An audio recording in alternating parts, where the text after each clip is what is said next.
High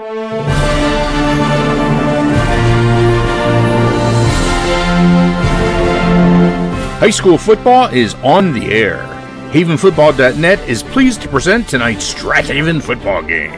Tonight's game is between your 5-0 Strath Haven Panthers and the 1-4 Penncrest Lions. Fisher at the 40, at the 50, foot race now. They will not catch James Fisher. He will throw 92 yards to end. This is Fuskis, cuts it back to his right, into the secondary, first down and more, still on his feet, midfield, 40, 35, one man to beat, if Annie can't get him.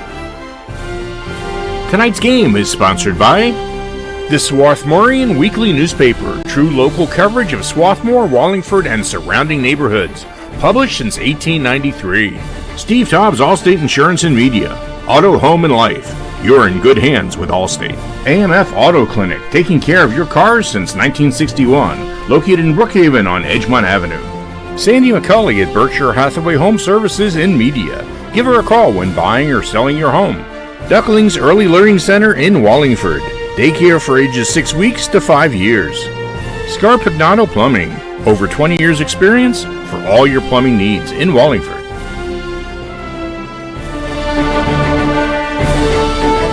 Here are tonight's internet announcers, the voices of the Strath Haven Panthers, Brian Carroll, Pete Fulginiti, Andrew Kauffman, and Mike Mayer.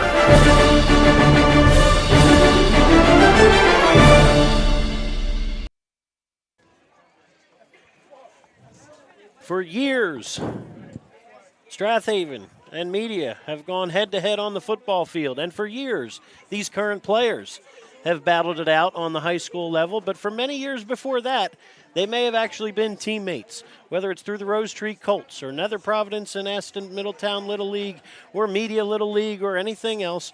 The idea that Strath Haven and Penncrest share a zip code within the same boundary of the school district, 19063, means that many of these players tonight will be playing friends, former teammates, and maybe even future teammates outside of the gridiron tonight. So, tonight, live from Lewis Scott Field, we are thrilled to bring you on HavenFootball.net the annual Media Bowl between the Lions hosting the 5-0 Strath Haven Panthers right here on HavenFootball.net. Good evening, everybody, and we're finally feeling like fall football weather. How's that for alliteration, Mike?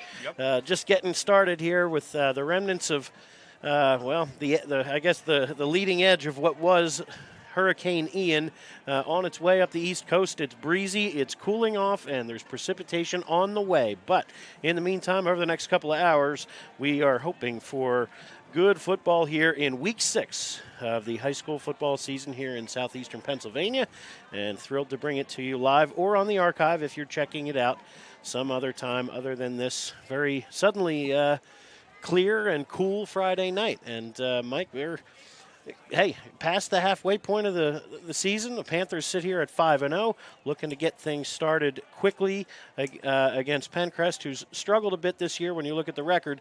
But we've seen in years past where, and even as recently as a week ago, this Penncrest team has some talent and has some fight in it, and neighborhood rivalries, sometimes you can throw those records out the window. Well, that's essentially what I was going to say. You know, even when Penncrest is not having a great year, or if it's Strath Haven, this is a battle. I mean, they're going to play their best. This is bragging rights. Obviously, the Media Bowl trophy has been at Strath Haven a whole lot more than at Penncrest.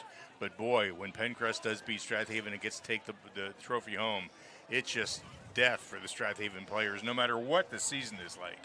But, this is going to be unexpected. Any given day, it's not the NFL, obviously, but if Strath Haven comes in here and thinks that Penncrest is going to roll right over, wrong. And if they act like they're going to roll right over, it may be a long night for the Panthers. They've got to come out and play football, particularly for the first half. They've been a little quiet in the first half. They seem to get their legs under them, and then they kind of roll over things in the second half. I would like to see an aggressive stance. They've got a tough game coming up next week with Ridley, who is never a rollover, no matter what their schedule or what their record looks like. And, we've got Radnor, who, has had some problems, some issues, and Marple Newtown, which – they're holding their own. So this is not going to be a finish end of the season. And Upper Darby, which currently is beating Conestoga. They're trailing Conestoga at the moment. Yep. Trailing Conestoga 20-7 after 3 quarters of play. So I shouldn't eavesdrop on you guys. I never quite hear it all. But So, Upper Darby's nobody to fool with either. So it's going to be some strong games. And, of course, they've got to be prepared because then, assuming this continues, they'll go right into the playoffs. And then you're playing some really solid teams. Solid teams indeed. And, again, we mentioned Penncrest took some lumps last week against Ridley on the scoreboard. 67-21 your final. Literally took some lumps as well. Several players out of the lineup tonight for Penncrest. So we will do our best to rattle off the names of the replacements, but again, Penncrest will be down multiple starters tonight, and for those of you looking forward to a Monday JV game, it looks like that may be scratched from the schedule, unfortunately. So for Strath Haven, especially frustrating that they didn't get a JV game last Monday, and now it's looking like Penncrest may not be able to field a team this coming Monday as well. So we will keep you posted, of course, as we get more news on that. But in the meantime, Strath Haven coming off a win last Saturday against Lower Merion, kept the offense moving pretty well with that power running game, completed a couple of passes in there as well, but this Strath Haven offense averaging 360 yards on the ground per game. I would expect more of the same tonight, and perhaps mix in some passes to the flat for quarterback Jake Kitchen. Jake continues to fill in for Sam Milligan, who's in the lineup tonight, but not throwing the football just yet, so he'll still be mixed in there as well. All right, so working on some technical challenges here, so thanks to Andrew Kauffman and Mike Clancy for helping that engine go. But again, Brian Carroll, I'm here bringing you play-by-play, and we'll keep you posted on scores from elsewhere as we go around the Central League and certainly around District 1 as the playoff picture will begin to be a little bit clearer after tonight. We do have another score update from around Delaware County. Bonner leads Archbishop Ryan 28-7 after 3 quarters. Okay, an earlier start there. So, in the meantime, right here we have Penncrest in their home red uniforms, red jerseys, gold pants, gold helmets, and here they come.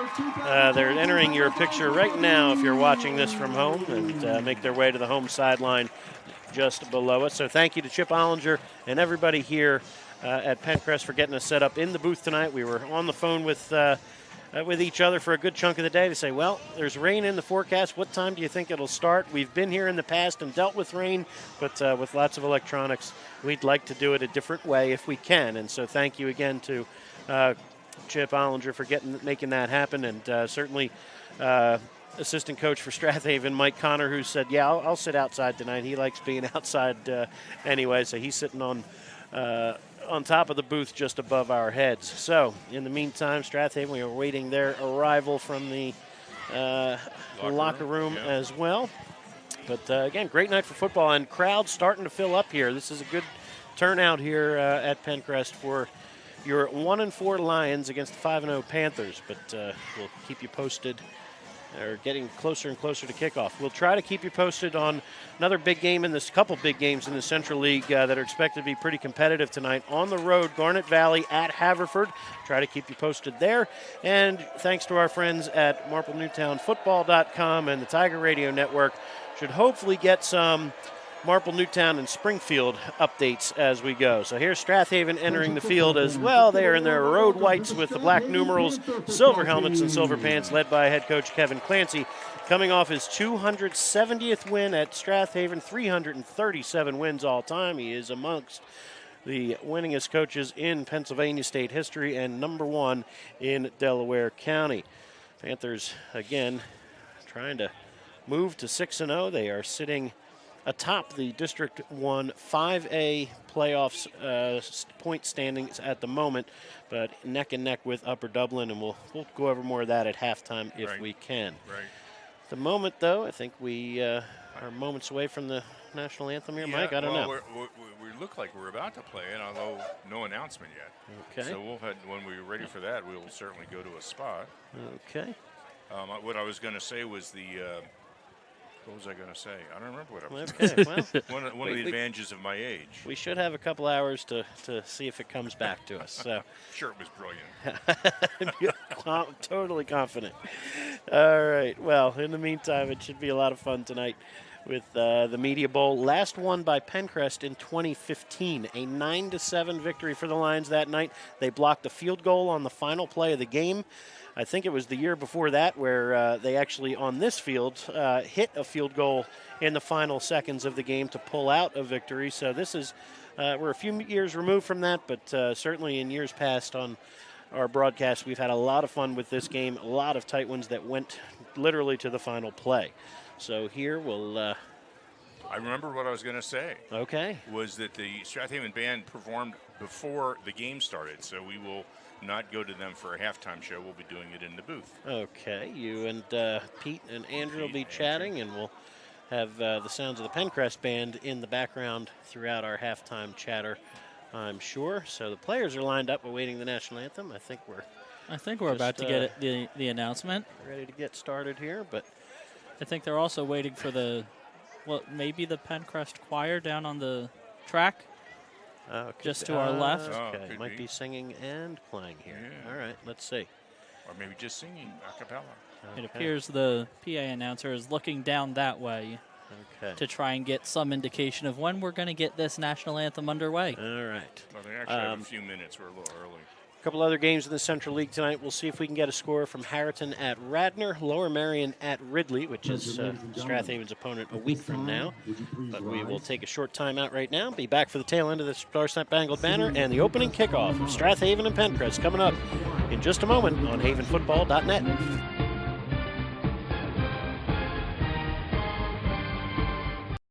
Welcome to Allstate, where everyone saves when they bundle their home and auto insurance. Isn't that right, Frank? I saved 25%. Booyah. You protected your casa? Sure did. And the Frank tank? You know it. And now you're relaxing. I'm working from home. Sure you are. Save up to 25% when you bundle home and auto with Allstate. Your local Allstate agent is Steve Taub in media. Give him a call at 610-566-3500. This is Keith Jackson. You're listening to High School Football.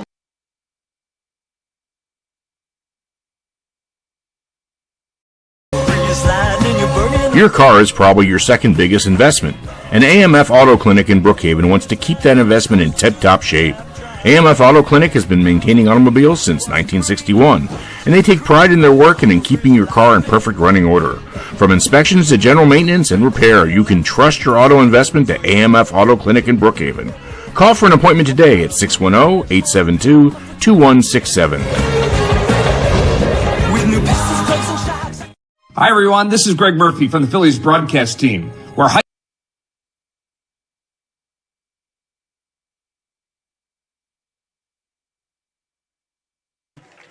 for the singing of our national anthem.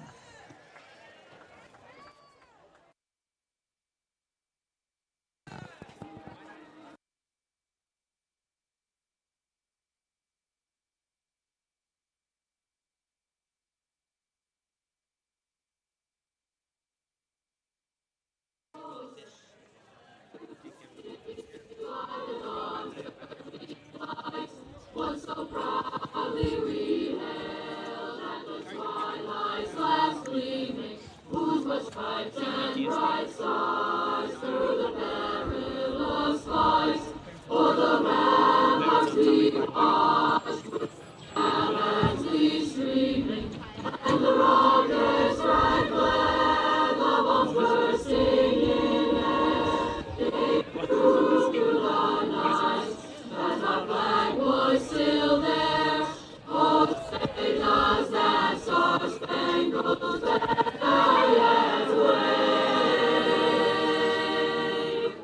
for the land of the free and the whole of our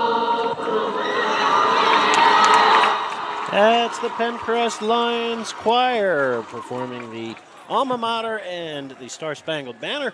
So thanks again. Football fans, let's hear Terrific it for Meg musical Brzezinski performances and the thus far. We had the Penncrest Strath Haven Choir. Marching Band pregame, followed by the Penncrest Choir with 2 songs, and looking forward to the Lions halftime performance. Their marching band should be terrific as well. Captain's getting ready to meet at midfield for the Lions, wearing number 50 tonight. Instead of his normal 77 is two-way tackle Dom DeLuca. He's joined by number 55, Dan Lee, and number 12 is your quarterback, Sean O'Donnell. For the Panthers, Sam Milligan, Bob Fuskas, Anthony Crawford, and Ben Faribault meet at midfield. All of them play on both sides of the football. So we will await the result of the coin toss here. Penncrest is deferred, I believe. Okay, so Strath Haven will move left to right and receive the opening kickoff in just one moment. A couple other scores that we hope to get updates on. Thanks to our buddies out in Chester County. We hope to get a score of Coatesville and Westchester Ruston. Bishop Shanahan and Great Valley. Great Valley, a little bit of a surprise, undefeated 5-0. The Patriots showing up well in the early half of their Chestmont season, and Bishop Shanahan at 2-2, always a power in 4A. So we'll see what happens out there. And then up in Suburban 1 League, Cheltenham, which is bumped up to 6A this year, taking on 5A power Plymouth Whitemarsh. That game is not happening. No, Plymouth Whitemarsh and Cheltenham? There was a threat to the field, and that game has been canceled. Canceled altogether? Canceled, or I'm not 100. May have been postponed. Okay. It is not taking place tonight. Okay. Plymouth Whitemarsh and Cheltenham is postponed, perhaps canceled altogether. But the game is postponed. All right. In an abundance of caution, this evening's football game is postponed. Okay. So we will not be getting score updates from up in Plymouth meeting. All right. Here we go. In front of us, we should have plenty of action as Spencer Tyson has it teed, ready to go. Chase Nangle awaits at his 10-yard line, flanked by Austin Connor to his right, and in the far corner to his left, James Fisher, who had a 94-yard kick return score against Springfield a couple weeks back. All right, we're underway, and here's a pooch kick high. Signaling fair catch is Marco Kauffman, who makes it at the 31-yard line, and the Panther offense will get started right there. Your quarterback is Jake Kitchen, your fullback Anthony Crawford, halfbacks Austin Connor and Bob Fuskas. We'll see Sam Milligan perhaps as well. Two tight ends, Marco Kauffman and Ben Faribault. Carter Law is your center. The two guards, Gavin Pilson on the left, Jackson Jeremiah on the right. Your right tackle is Will Luthold and Billy Brown. Your left tackle, all juniors across that offensive line, with the exception of Faribault at tight ends. So looking forward to not only this year, but next year as well. A lot of good experience here for the Panthers up front. Look at this, 11 men within 4 yards of the line of scrimmage for the defense. It's Bob Fuskas on first down, getting not too much. Well, we'll say great job by the Penncrest defense right there. So, yeah, we're just going to outnumber you that time. Maybe a yard for Fuskas on first down. The defense for Penncrest includes nose guard Eli Perilli, Dan Lee, and Dom DeLuca are down as well. Matt Ferry, one of your outside linebackers, Kyle Cunningham on the inside. We'll have to check a couple others as we have two regulars, Owen Thompson and Colby Poole, out of the lineup. We'll get back to that in just a moment. 2nd down and 9 here for Strath Haven. Give off the left side and pushing the pile and lunging out near the 40. Gain of 8 yards for the big fullback, Anthony Crawford. 3rd down and 1 upcoming. So nice push right there. In the secondary tonight for Penncrest, O'Donnell is your free safety. The corners include number 24, Albert Dada, who is a new starter as a sophomore on this near side. Opposite him, looks like number 15, I think, over on that corner. And then on 3rd and 1 here, push up the middle. Let's see, looks like first down yardage. Just a big rugby scrum in here for the Panthers to get things started. Pushing out to the 43-yard line. Was that? I think it was a keeper from Kitchen. From Kitchen. And we'll get things moving on that far sideline. First down as the chains stretch across midfield. I like that first down marker. It's lit. It is. Yes, it is. It's an electronic first down marker. Electronic down marker. Down number 1 upcoming here. Panthers get for a first down yardage here on their first possession. All right, from the 43, under center, wing T behind Kitchen. He's back to pass on first down. Looking, has a wheel route out here. Fuskas has got it inside the 40. He's dropped at the 33-yard line, but Kitchen on the money with that one. Nice work by Albert Dada to make the tackle, but all the way to the 33-yard line. 24 yards and a first down. Beautiful delivery from Kitchen, and Fuskas has his first catch of the season. Boy, has he grown as a quarterback over the last few games, huh? Absolutely impressive what Kitchen's turned into these past 4 weeks. Kauffman tight end to the left, Faribault to the right. Wing right is Fuskas on 1st and 10. From the Penncrest 33, this is Crawford off the left side. He's going to follow his blockers back to his right. pick up a few down inside the 30 to about the 27, maybe 26. So gain of 6 more for Anthony Crawford, averaging over 7 yards per carry coming in, as is, well, the entire team. It's down to the 28, gain of 5 on that play. 9:42 and counting to play here in the opening quarter. Opening drive of the game here for the Panthers that started at their own 30. Austin Connor in the backfield with Anthony Crawford. Wing to the right is Fuskas. They give it to Fuskas on the sweep to the left side. Has some room. Across the 25. Speed across the 20. 15. Stiff arm at the 10. And Bob Fuskas rips off first down yardage. Gain of 18. Not bad. I think there'll be first and goal to go once they spot it. That is down at the 10. Mustang sweep with Jackson Jeremiah leading the way. That's Nico Tazi on the stop for Penncrest. Pretty common theme there for the Panthers. As that play's been fantastic all season. First and goal to go from the 10. Give is to Austin Connor, looking for room off the right side. He's got the edge, stiff arm, and dumped. Oh, nice work by Albert Dada on the tackle. Saves the touchdown. Connor goes for 5. It'll be second down and goal. Albert Dada pressed into service at corner with Liam Gilmore out of the lineup. Asher Wynn looks like he'll play some on offense, but he also typically plays both sides of the ball. That opposite corner looks like, is that, yeah, it looks like 16 over there. That's Ryan Kelly, the sophomore.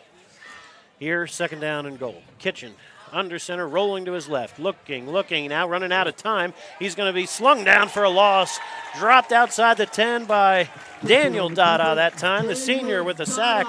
Back to the 11, loss of 6 on the play. I'm not too sure what that play was. Well, you had a Crawford in the flat and the tight end dragging across the back, but didn't see them. Looked like a bootleg left, and just blocking wasn't great. That's the HavenFootball.net curse. We compliment Kitchen and how well he's doing, and he gets caught in a play like that. Well, that was more a little bit of play design and blocking that led to the breakdown. Third and goal. Here we go. Wing to the right. Bob Fuskas. On third and goal, this is Crawford. He'll go for a few. Back near the 6 or 7 yard line, we'll see. Looks like they're giving him the 8. Let's see, give him maybe 3 on the play, and now decision time. Do you go for the relatively short field goal, or? I'll tell you, it's a big momentum change. Or do you give Penncrest a 93-yard field? And Coach is going to talk things over right here. All right, so we're going to take short timeout with him. Decision time already. 5 minutes into this one. 7:26 to go in the first. Strath Haven knocking on the door, but fourth and goal upcoming here on HavenFootball.net.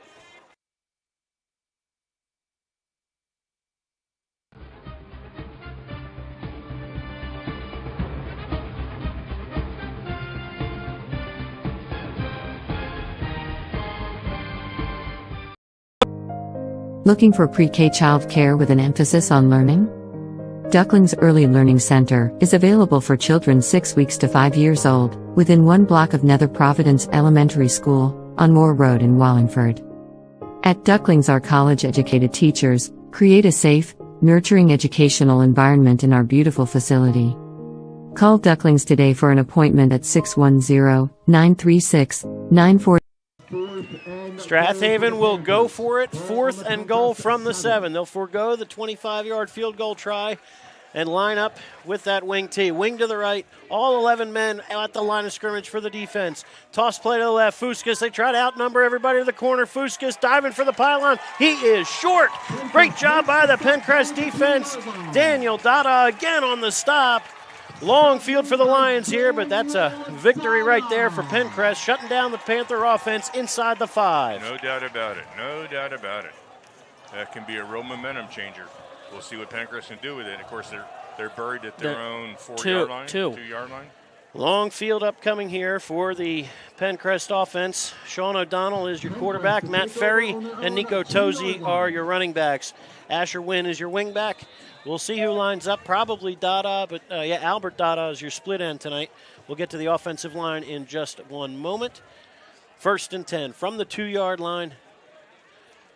Triple option look right here. Quick give is to Ferry, and he goes off left tackle for a gain of 3. The offensive line continuing for the Penncrest offense. Andrew Moffitt is your center. Tristan Blair and Dom DeLuca, 2 big guards in the middle of it. And smaller but quicker tackles, Dan Lee and Owen Steiner are the bookends. We'll have to keep an eye on who's filling in at tight end with Colby Poole and Owen Thompson, both out of the lineup tonight. Both double as linebackers and both pretty important parts of the blocking scheme at tight end here. Albert Dada split end to this near side, 2nd down and 7 from the 5. We'll get to the Panther defense after this play. O'Donnell, quick hitter up the middle. Lots of running room here for Tozy. Finds room on that edge. A foot race here, and Sam Milligan slings him down, but not before he picks up the 23-yard line. And a first down. So Nico Tozy rips off a bunch. And a little bit of breathing room here for the Lions. Panther defense tonight looks like this. Austin Connor and Vince Hales are your defensive ends. Tackles between them are Jason Williams and Ben Faribaugh. Inside backers Marco Kauffman and Anthony Crawford. Outside backer Bob Fuskas and James Fisher. Corners Chase Nangle and A.J. Glavicek. Sam Milligan is your free safety. From the 23, 1st and 10, O'Donnell coming to this near sideline, and he's going to be belted down. Absolutely unloading is Anthony Crawford. He'll get the line of scrimmage, maybe. No gain on the play, and Crawford makes him pay. So, painful finish there for O'Donnell, as Crawford, perhaps frustrated with the offensive output of the opening drive, gets to take it out on defense. He is your leading tackler coming in for this Panther defense. Excellent open field tackle, though. Great form, gets the man down to the ground. All right, here we go. Tazi and Ferry in the backfield. Wing to the right here on 2nd down and 10. Back to passes O'Donnell, rolling out the backside. He's going to dump it to the flat to Dada, who is caught immediately. Another good open field tackle, this time by James Fisher. Gain of maybe 2. We'll see. We'll put it down at about the 26 maybe. Up to the 27. Okay, so give him 4. 3rd and 6 upcoming. 3rd and 6. So Daniel Dada on the catch after 2 big tackles on defense. Nice work there by O'Donnell just to take what they give you, right? They'll just dump it down to the flat, force him to make a tackle, and the sophomore James Fisher does just that. This is Daniel Dada split to the near side. Albert Dada to the far side. Back split on 3rd and 6. From the 24, O'Donnell. Trying to keep the chains moving. 5-step drop. Has time. Steps up in the pocket. Now coming from the backside. Steps away momentarily. Austin Connor has got him by the ankle. Still on his feet. Floats it up for grabs, and it is caught. And a good stop out at the 40-yard line. Kauffman in coverage, but Daniel Dada picks up 16 and a Lions first down. Wow. Boy, talk about Penncrest coming to play. We said Penncrest was not going to be a rollover situation. I think Strath Haven now is learning it real quick. They better play and play well. And a little bit of lack of tackling there on the quarterback O'Donnell. They could have had him a couple of times in the backfield for a big loss and just slipped through the arms. 4:06, 4:05 and counting to play in the opening quarter. Albert Dada split to the far side. Daniel Dada to the near side. On 1st and 10 from the 40. O'Donnell drops the snap, and he's in trouble now in the backfield, and down he goes. He'll lose a couple. Vince Hales drops him for a loss of 2 or 3 here. Great job by Hales, squashing him. Brings up 2nd down and about 13. So loss on the play and fumbled snap. Puts Penncrest behind the sticks here. And a little bit off schedule, but Panther defense now with 3:30 to go here in the opening quarter, trying to get off the field. 2nd and 13 for Penncrest. Albert Dada split to the near side. Wing to the right is Daniel Dada. He comes in motion. They fake the jet and stepping up for O'Donnell, but they've got him. Panther defense wrapped him up that time, as that's Jason Williams pouring in there with Ben Faribaugh. Williams and Faribaugh drop him inside the 35-yard line, a loss of 3 more. 3rd and long now as Panther defensive line starting to assert themselves a bit. All right. The middle of that defensive line is getting some excellent push here. And that's against some big opponents there. We'll Get to that in a moment, but DeLuca at 6'3", 275 looks tiny compared to Tristan Blair at 6'3", 310. Third and 16. Backs are split, and back to pass O'Donnell. 5-step drop, looking, running out of time, and down he goes again. Ball is loose, I think. And nope, he did hang on to it, but there's another sack. This time it's Vince Hales. The sophomore buries him again, and the Lions will punt it away. Loss of 5 that time. Vince Hales' second sack of the season. Excellent work on that after giving up the big completion on 3rd and 6. The Haven defense comes right back and stops Penncrest for a loss of yards on 3 consecutive plays. All right, low punt snap here, bobbled and picking it up and just getting it away. Panthers pulled up not to run into the kicker. And then a tremendous roll for Penncrest inside the 40, inside the 30. It'll roll down just about to the 20-yard line. Panthers had a chance to maybe block that one, pulled up, and it turns into a field-tilting punt here. 51 yards on that punt. No return, and actually, that punt snap sometimes can do you a favor, I guess, if your punter does a great job fielding it. And great job there for Penncrest to give the Panthers a long field now, 1st down and 10. They'll start their second drive here at their own 21-yard line. And boy, they're actually 10 yards deep than when they had the kickoff, so they got a long field out of them. All right, here we go. Milligan in at halfback. He's wing to the right, and they give on the sweep. He juggles the handoff, but still on his feet and into the secondary. Sam Milligan across the 35, almost lost it in the backfield. Instead, 17 yards later, Panthers with some breathing room after Milligan rips off a bundle. Ooh, he was a step away from maybe breaking that one, but half a step from near disaster in the backfield on the exchange. Half step from disaster, half step from absolute pay dirt. The old wide world of sports routine. 1:15 to go here in the opening quarter. Milligan in the backfield. Motion man is Austin Connor from left to right.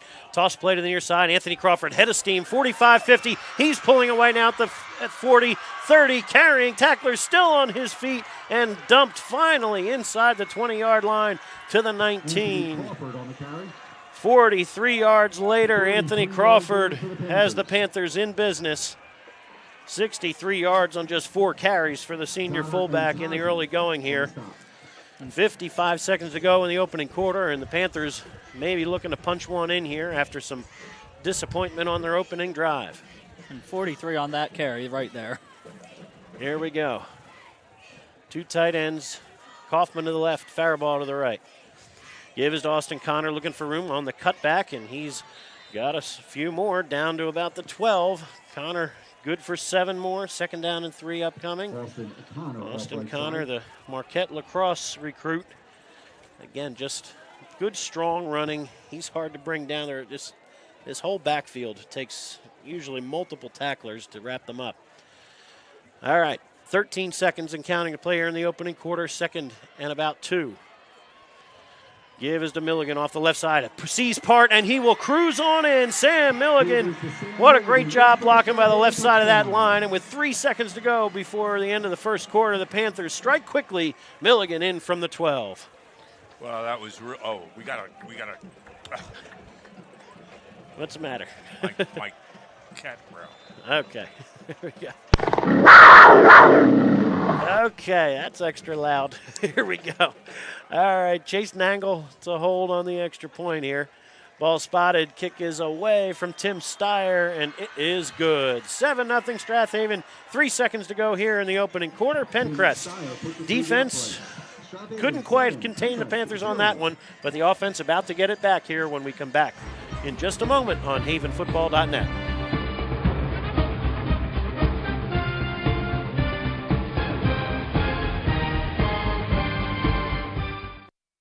Gridiron Club is a fundraising organization affiliated with the Football Parents Association. We raise money to support the Strath Haven football team and other Strath Haven sports teams. We could not be successful without the help of the following key supporters for the 2022-23 sports season. Our thanks and appreciation to Jessica Mudrick and Berkshire Hathaway Home Services in Media, Haven by McCann in Nether Providence, KDI Office Technology in Aston. The Haven Gridiron Club and all the student athletes at Strath Haven are grateful for your support. Go Panthers! This is Keith Jackson reminding you you're listening to high school football right here on havenfootball.net. Just 3 seconds remaining here in the opening quarter. Strath Haven 7, Penncrest nothing here in the Media Bowl. All right, Tim Steyer ready to get it going, and high end-over-end kickoff will come down at the 11-yard line. This is Tazi looking for a little room off the left side here. Flag on the play. Looks like it's going to come back. Chase Nangle drops him at the 30. But we will check the flag, which sits back at the 20-yard line. This is typically in the neighborhood of an illegal block or holding of some kind. And the Lions, I guess, are going to end up back near their 10-yard line when they sort this out. Unfortunately for Penncrest, who, again, great job with stopping a Strath Haven drive. They're going to get a chop block, illegal block below the waist here, and that'll back it up to the 10-yard line, and we will switch sides of the field. The officials will say, okay, let's turn it around, and we'll take the football to the other end. All right, here we go. We'll take a short timeout. Be back for quarter number 2. Glad you're joining us live or on the archive. You're listening to high school football right here on havenfootball.net.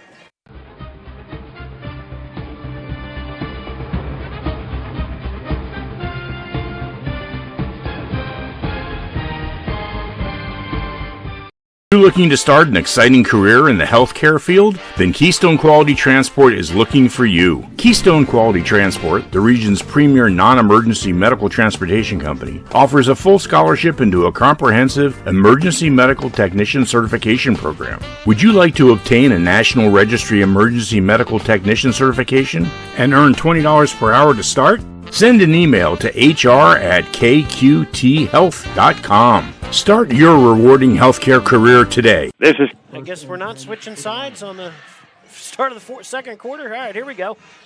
Give on first down inside, and now, all right, now they will stop, blow the play dead, and now switch sides. All right, so second quarter action, I guess, is ready to begin.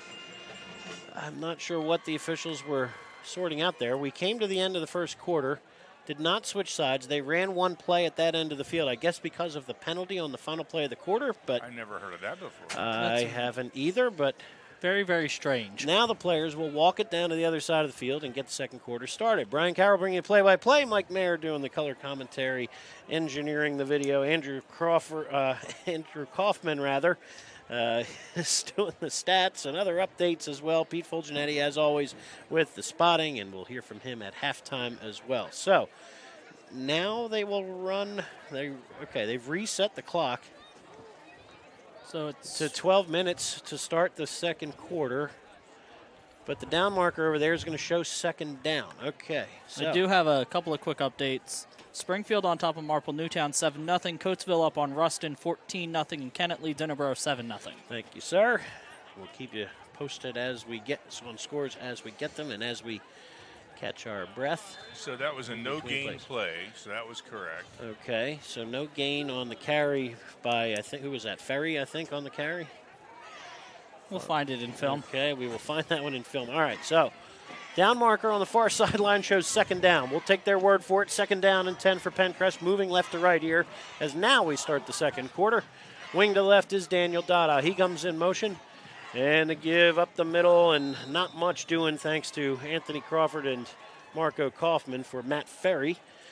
Ferry had over 100 yards rushing and over 100 yards receiving in the game in the opener against Sun Valley. So he's been busy. He's a threat to catch it out of the backfield as well. They've hit him down the seam at the hash mark time and time again in almost every week. So we'll keep an eye on number 2.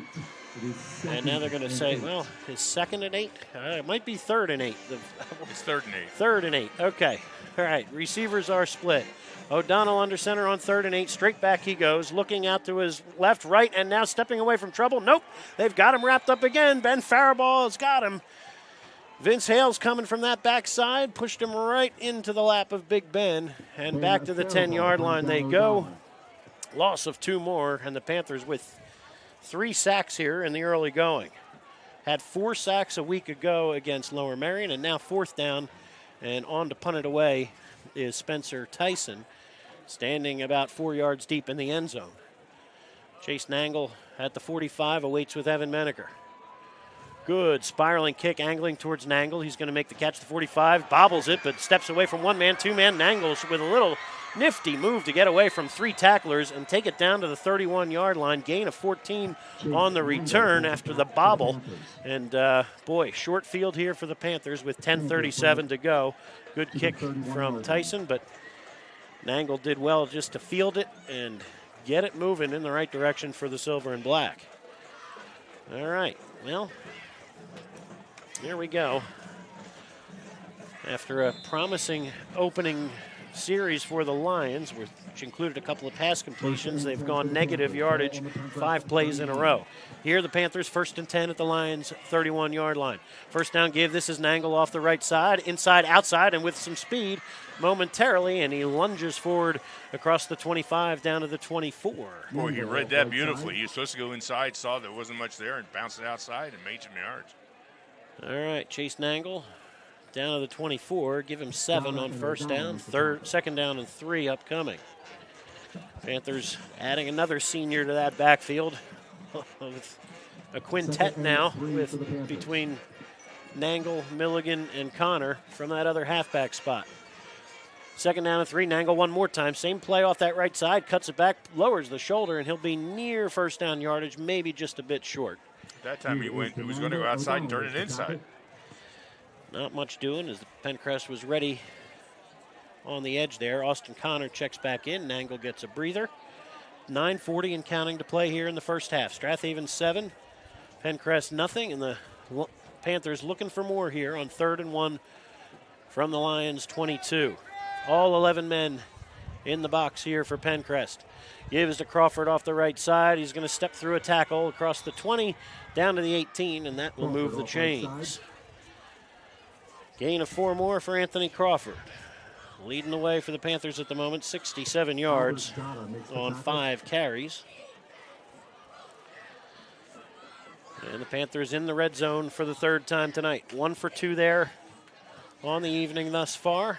They've been cashing in 88% of the time coming into the game. Wing T look, wing to the left is Connor. Give is to Crawford off the left side. He'll push down near the 10. Give him the 10-yard line and 9 more yards. Nico Tazi and Daniel Dada on the tackle. Call it 8 instead for Crawford, who last week finished under 100 yards for the first time all season. Because he spread it around. Yeah, they shared the ball, and he blocks, and he does a little bit of everything. This has been an unselfish backfield as well. All these backs really block well for one another. 2nd down and 2 now from the 10. Crawford one more time off the right side. Nothing doing that time. Well, speaking of blocking well for each other, nobody touched Matt Ferry, who drops him at the line of scrimmage for no gain. Nice work there by the junior Matt Ferry. And clock continues to tick. We're approaching the 8-minute mark here of the second quarter. 3rd down and 2 now for the Panthers. Late in the first quarter, Springfield now up on Marple Newtown 14-6. Okay. High scoring over there. Panthers trying to punch one in right here. 3rd down and 2. Crawford one more time. Right up off the right guard. He's going to push the pile. Carry tacklers into the end zone. Anthony Crawford will not be denied. Could have been maybe a gain of 2 or 3. He says, nope, we'll take it for 10. And his 11th touchdown of the season. Big 34 for 6 more points. Wow, that was, I thought he was going to be stopped for a first down, and that was going to be about the end of it. That is the squat rack and effort. Put those 2 things together, along with 200 pounds of aggression, and you've got yourself one heck of a fullback. Extra point up and good. Nangle holds it for Steyer, who pounds it through. Strath Haven 14, Penncrest nothing. And the Panther defense pitching the shutout so far here in the 2022 Media Bowl. Be back in a moment on havenfootball.net.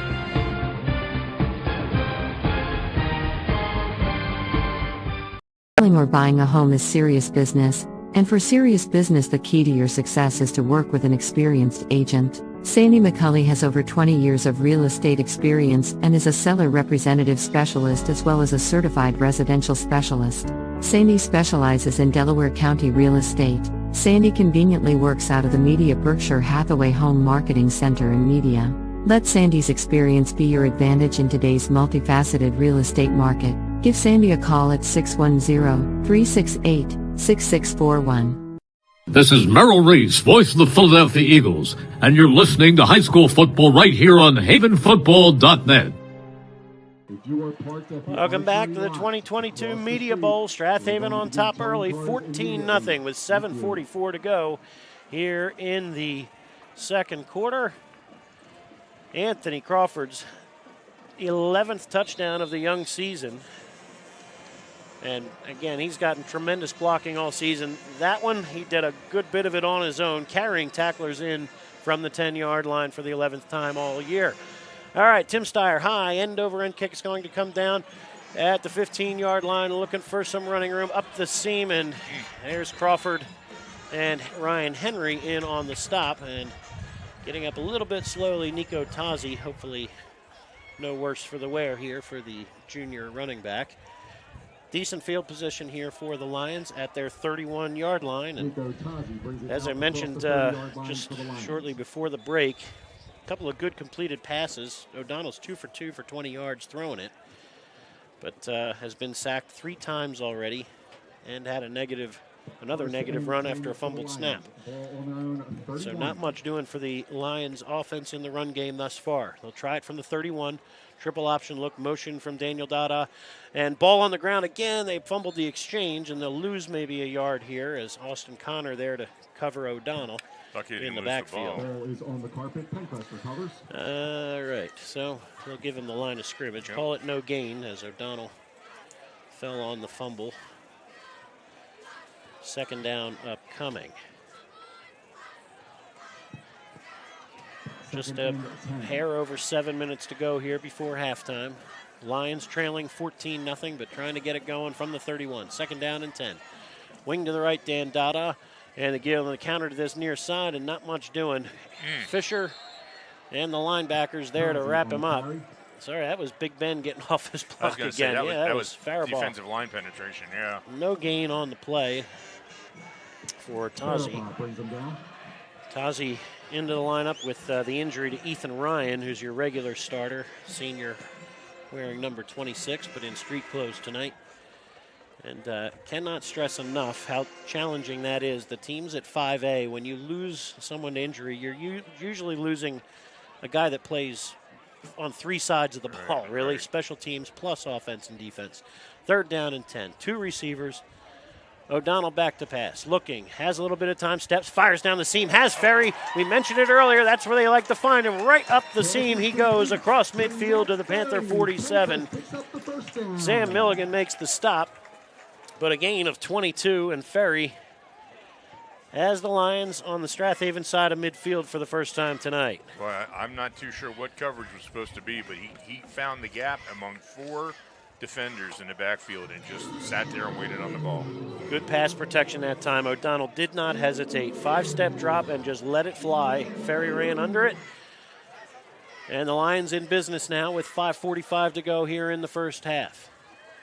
Receivers are split. Give inside, and a little running room now for Tazi. Got through that first wave of defenders and near first, and actually has first down yardage to the 35. 12 more for Nico Tazi.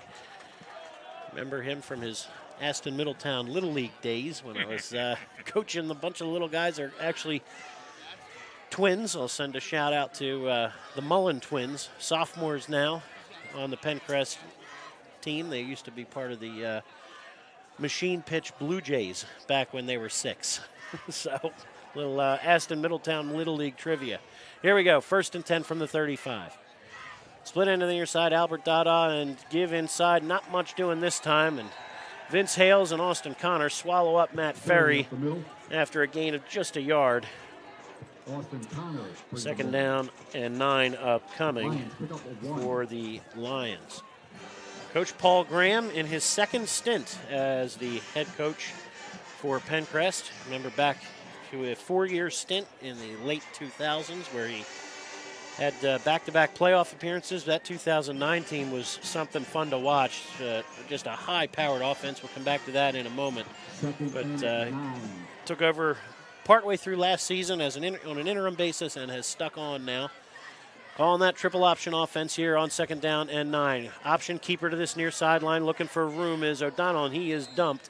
Tumbles across the 30 as Sam Milligan upends him. But here we go. Mike, I don't know what you were showing me here. No, not but, you. Oh, okay. We went offline for a second. I'm hoping we'll be back on and everything will be all right. Here we go. 1st and 10 for Penncrest. They trail 14-0, 2:20 and counting to go. But they're in business at the Haven 22. This is on the keeper, O'Donnell, looking for room off the right side, and he'll get the 15, maybe 14-yard line. Give him 8.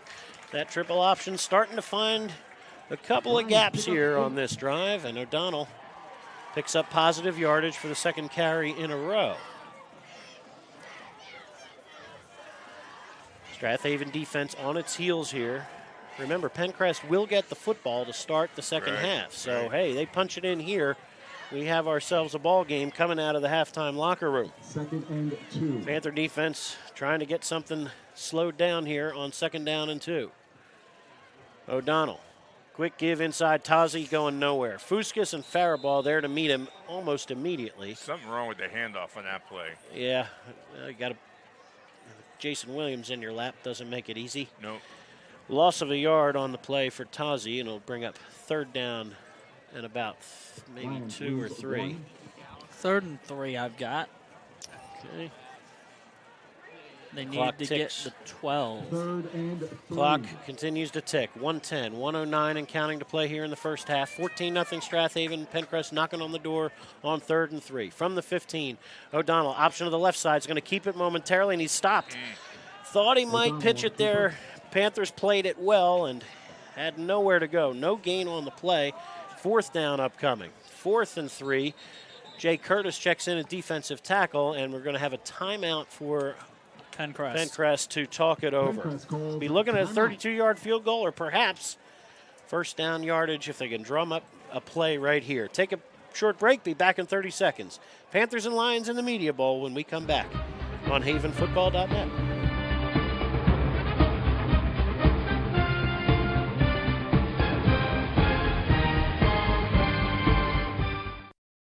Do you have slow-running drains? Are you thinking about selling your home or property? If so, go to scarpignatoplumbing.com and schedule a technician. They are the area's only small plumbing company to offer in-house trenchless sewer and water main repairs. They also offer sewer lateral certifications for the surrounding communities. From faucets to water heaters, they can handle all your plumbing needs. Give them a call at 484-832-5566. This is Keith Jackson reminding you you're listening to high school football.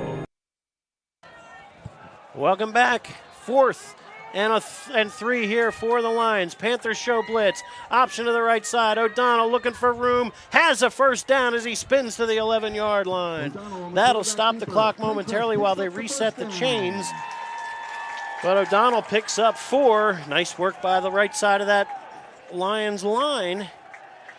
And now, still with a couple timeouts in their pocket, have a chance here to get on the board. But the clock melting quickly here, 35 seconds, 34 seconds to play before halftime. Albert Dada split to the left. Panthers don't have anybody out there at the moment. Here we go. Under center with 25 seconds. O'Donnell back to pass, looking down the seam, wide open for the touchdown. You could not get more open. Busted coverage. And Kyle Cunningham, the tight end, hauls it in.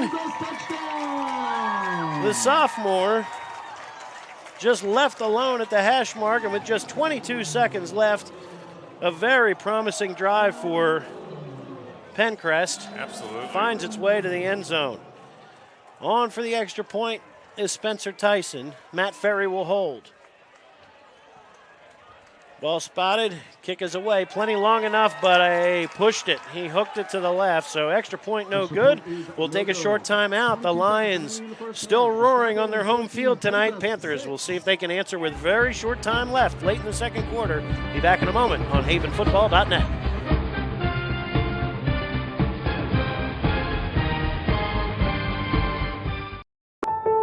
The Swarthmorean Weekly newspaper has partnered up with havenfootball.net. The Swarthmorean was established in 1893 and is a true community newspaper and covers the Wallingford Swarthmore School District as well as events in Swarthmore, Wallingford, and surrounding communities. Get your copy every Friday at 320 Market or Swarthmore Co-op or call 610-543-0900 for a mailed subscription. For all the local news, read the Swarthmorean every week. Hey fans, this is Todd Lights, public address announcer for the Los Angeles Dodgers, and you are listening to high school football right here at havenfootball.net. Leads 14-6, but all sorts of momentum here for Penncrest with 22 seconds to play here before halftime. High, short kick, it's going to be Marco Kauffman, hauls it in at the 29-yard line, steps out of bounds here, and the Panthers will have 17.9 seconds to put together a play or two, I guess, before halftime, and then, boy, have to come up with some answers in the halftime locker room. So, Mike, you said before the game, Panthers don't want a slow start. I mean, the opening drive looked good, but you didn't cash in. You didn't get those, really important points when you chew up half that first quarter clock. 14-6, you're leaving Penncrest hanging around, just waiting to score. Well, they get the ball first. Go ahead. A couple of quick updates. 8:35 to go in the second quarter. Springfield leads Marble Newtown 21-14, and Coatesville up on Ruston 17-0. Here, 14-6 Strath Haven on 1st and 10. Kitchen under center. They go toss play to the right side. Anthony Crawford with some running room and all sorts of seam here down at the 45-40. Crawford pulling away at the 30. One man to beat. Stiff arm at the 10, the 5. He will go touchdown, but there's a flag. Let's see. Let's see if that stiff arm caught a face mask. I don't know. I think you're going to get a face mask on the offense. Oh, you have a 66-yard scoring run that I think is going to be denied with 5 seconds to play here. So Crawford.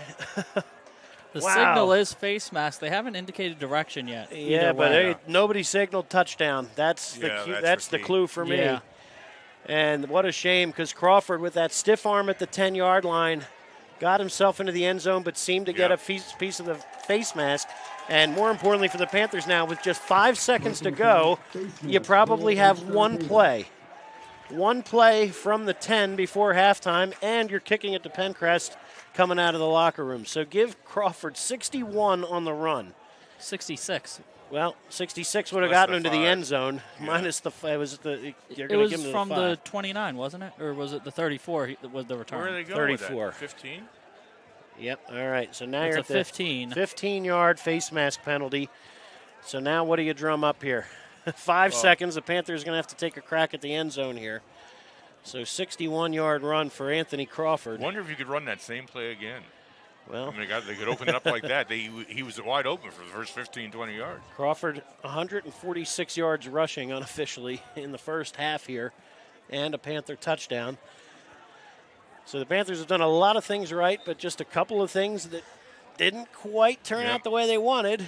No, it's aggressively trying to get into the end zone, but you can't grab the face mask. And getting stopped at the 2-yard line on the opening drive, the Panthers are going to feel like, boy, we left 2 touchdowns on the board. All right, unless they can cash in here. Milligan in the backfield. Nangle goes in motion. Probably the last play of the half. Kitchen is back, looking, rolling to his right. There's a flag on the play. There may be a penalty on the defense here. The pass is caught, and out of bounds goes Nangle, but we're going to check the flag. If that's a defensive penalty, you get one more untimed play here. I think that's what it could be. All right, so Nangle with the catch goes out of bounds at the 5-yard line, but we'll check the penalty. If you're going to get a defensive hold, you may end up with another shot at this from the 10. And Coach Clancy looks like he's drawing up a play here, so I think that's going to be the case. Penncrest defense stays on the field. Clock is at 0.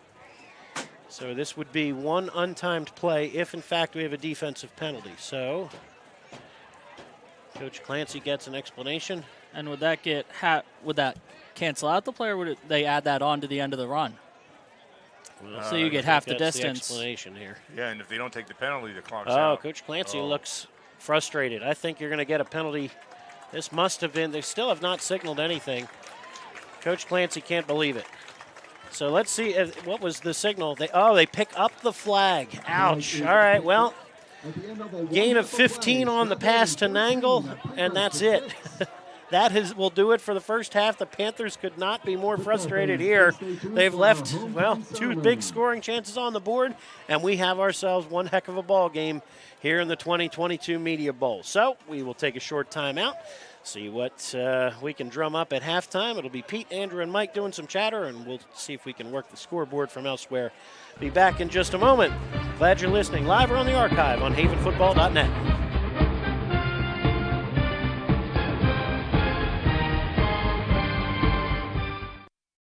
Welcome to Allstate, where everyone saves when they bundle their home and auto insurance. Isn't that right, Frank? I saved 25%. Booyah. You protected your casa? Sure did. And the Frank tank? You know it. And now you're relaxing. I'm working from home. Sure you are. Save up to 25% when you bundle home and auto with Allstate. Your local Allstate agent is Steve Taub in media. Give him a call at 610-566-3500. Your car is probably your second biggest investment, and AMF Auto Clinic in Brookhaven wants to keep that investment in tip-top shape. AMF Auto Clinic has been maintaining automobiles since 1961, and they take pride in their work and in keeping your car in perfect running order. From inspections to general maintenance and repair, you can trust your auto investment to AMF Auto Clinic in Brookhaven. Call for an appointment today at 610-872-2167. Looking for pre-K child care with an emphasis on learning? Duckling's Early Learning Center is available for children 6 weeks to 5 years old, within 1 block of Nether Providence Elementary School, on Moore Road in Wallingford. At Ducklings, our college-educated teachers create a safe, nurturing educational environment in our beautiful facility. Call Ducklings today for an appointment at 610-936-9400.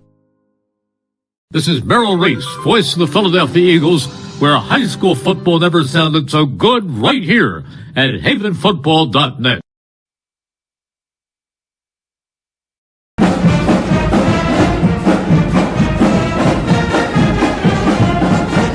Welcome to the At the Halftime Report with Mike Mayer, Pete Fulginiti, and Statman Andrew Kauffman. Tonight's report is sponsored by Sandy McCulley at Berkshire Hathaway Home Services and Media.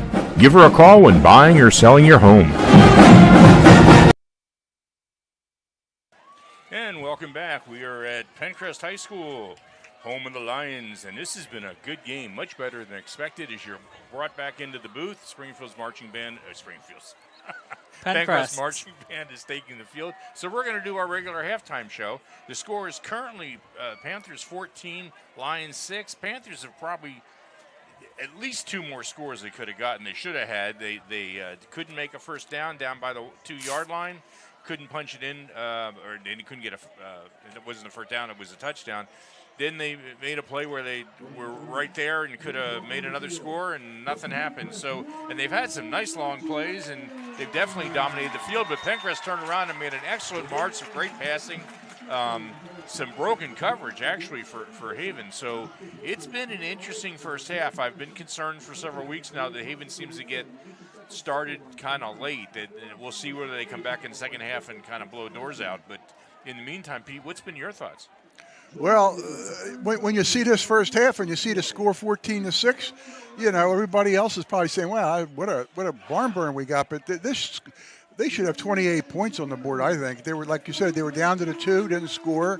Down here, they were down except for a face mask at the very end there, or they had another score there. And but you got to give Penncrest credit. They started moving the ball once they put it in the air. They're finding open zones downfield 10, 15, 20 yards, and things like that are moving the ball. I don't think Penncrest can run up the middle on Haven and expect to win this game, but if they roll out and continue their throws and all, I mean, it's a 14-6 game. They get the second half kickoff. This is anybody's game right now. Haven's got to come out, stop them, and then take over control in the third quarter. Andrew? Yeah, the yardage would seem to indicate that Strath Haven should be well in control of this game. 258 yards to 101 total yards, but it's a 14-6 ball game. You had a face mask penalty take away what would have been a touchdown at the end of the first half, and you had the big fourth down stop by Penncrest. That's the difference between this game being an 8-point game and it being a 20-point game. Right. And Penncrest, of course, didn't make the extra points, so that's why the difference. But Yeah, it's been a little surprising. I think Penncrest got to go in the locker room absolutely thrilled, and they're getting the ball back. The pressure on them to come down and score on this next drive at the beginning of the second half has got to be enormous. And I think Clancy went off the field in a rage because of whatever he felt was a non-call. They did throw a flag.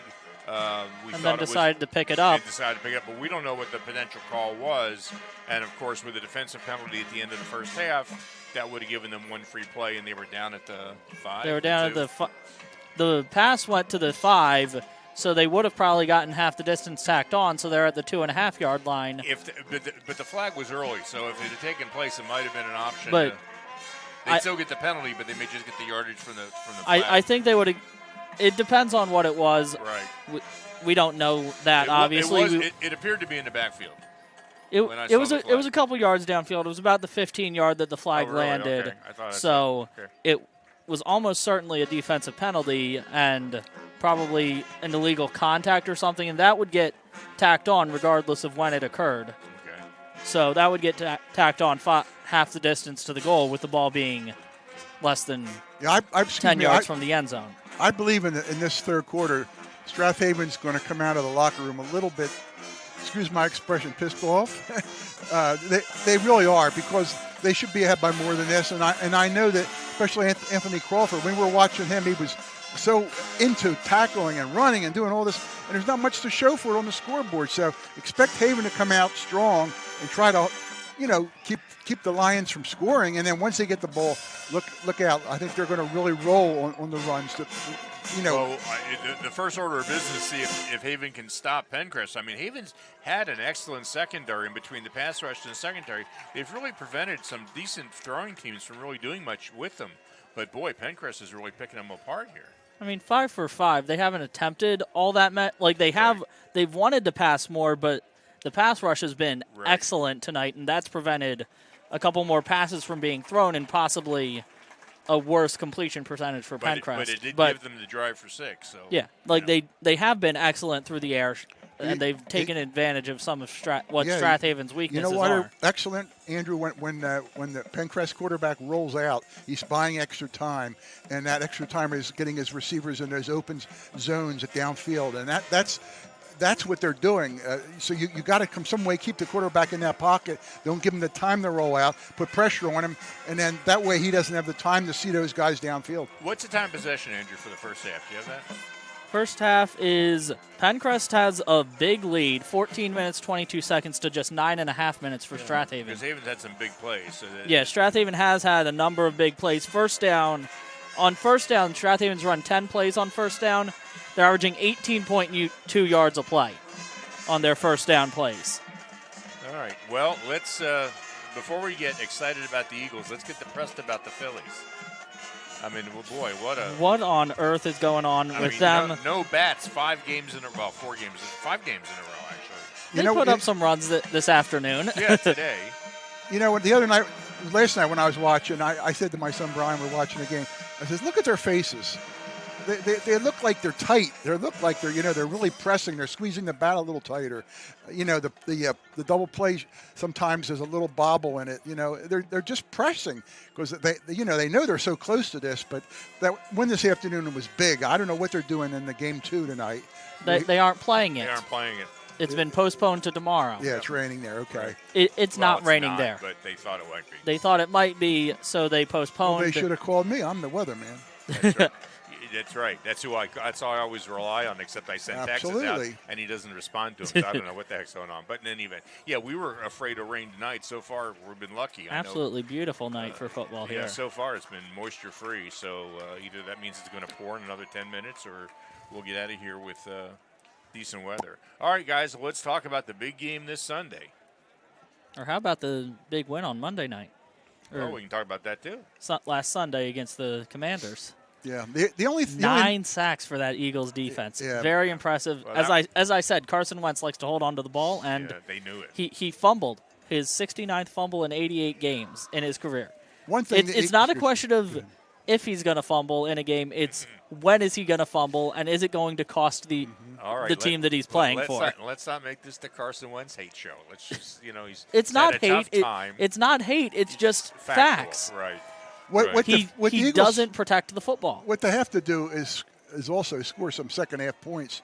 Now, the last 2 games, they had 24 points at halftime. They finished with 24 points. They won both games, but you can't do that all season long and expect to keep winning. They have to score in the second half. I don't think that's been such a big issue because against the Commanders, they had a number of drives where they would have scored. They had a blocked field goal. They had a couple of other drives that just didn't end up in the end zone. But when you get out to a 24-point lead, but they're you dry. can't stop playing. You can't Like stop playing, it's not Andrew. concerning to me because of how well the defense has been playing, Well, and they've been keeping the other team off the scoreboard. What's concerning to me is that you're not seeing a 4-quarter football team. You're not. You're seeing a team. You know, again, you get into that, and the Eagles have had that problem for years. The team that comes out in the first half, what would they do? Switch with people and just change uniforms? Well, one of the things I'll point to is look at the first game of the season against the Lions. They played 4 quarters there. Right. That was a very good game. The Lions were battling. The 2 teams they've played the last 2 weeks haven't battled back in the second half and fought Thank goodness. to force the Eagles. Well, I think if the opponents they've played, if the Vikings or the Commanders had been putting up more of a fight, you would have seen the Eagles score points in the second half. well, we're eventually going to see whether that's true or I not. think this weekend they play the Jaguars. Doug Peterson's coming back into town. This is a much improved Jaguars team from last year. You've got and they're playing for a coach who is clearly very good. He led us to a Super Bowl in 2017. So, not much. That can't be understated. The Jaguars have really improved. And, you know, they've made some good pickups, draft picks. I know some free agents they signed. But Doug Peterson has really turned that team around. He's got that quarterback playing the way he should have played last year. But Urban Meyer, you know, is a college coach, not an NFL coach. So it should be a good game on Sunday. And let me just say something about the weather on Sunday. Everybody's saying, Angelo Cataldi this morning was saying, it's going to be a mud bath. It is not. Listen to me. It's not our. Listen to me. It's not going to be anything like that. There may be some showers here and there, but it will not be. The field will be dry. Most of this storm will be out to sea by Saturday afternoon. So Sunday conditions will be fine. Maybe a little breezy, but it should be a fine game weather-wise. Okay. Well, you heard it first. I'm AccuPete. You know that. Want to make a prediction on the score? No, I just predicted the weather. I think it's going to be a close game. It's going to be a hard-fought game. Doug Peterson has the Jaguars playing really well. Nick Sirianni has the Birds playing really well as well. So I think I'll go 24-21 Birds. They moved to I'll go 28-17 Birds. Okay. And I'll just sit back and laugh when it actually starts happening. And you'll just text me, Mike, during the game and complain all the time. That's right. What was that? And the Eagles will score points in the second half this week. Well, if they don't, I don't think they're going to win. So that'll be good. Okay, we're going to go to commercial break because we got about 8 minutes left of the halftime. We'll come back, and I'm sure Brian's been busy with scores and whatever he can figure out. And we'll have a few minutes left to go over before the teams come out. Yep, absolutely. The rain better not start. So anyway, you're watching high school football right here on havenfootball.net.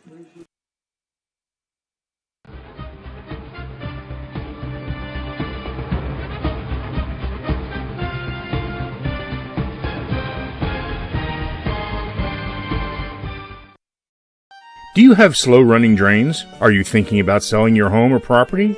If so, go to scarpignotoplumbing.com and schedule a technician. They are the area's only small plumbing company to offer in-house trenchless sewer and water main repairs.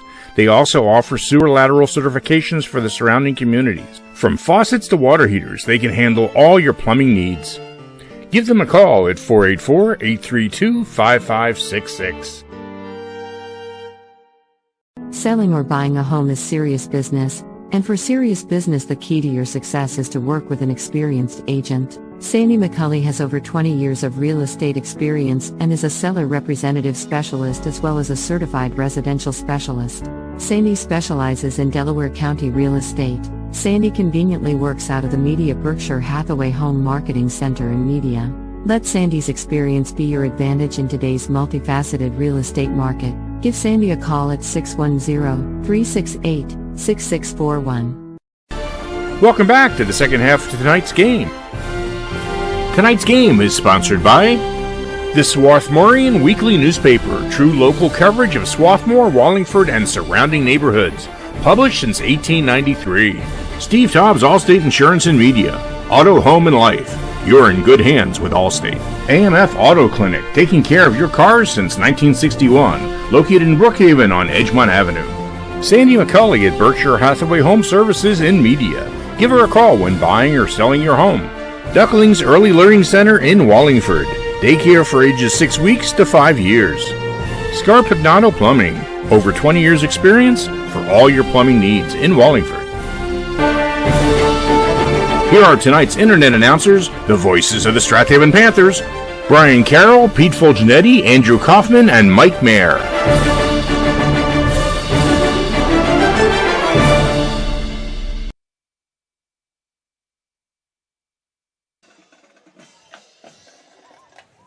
Oh, Brian isn't back on his headset yet. Sorry about that.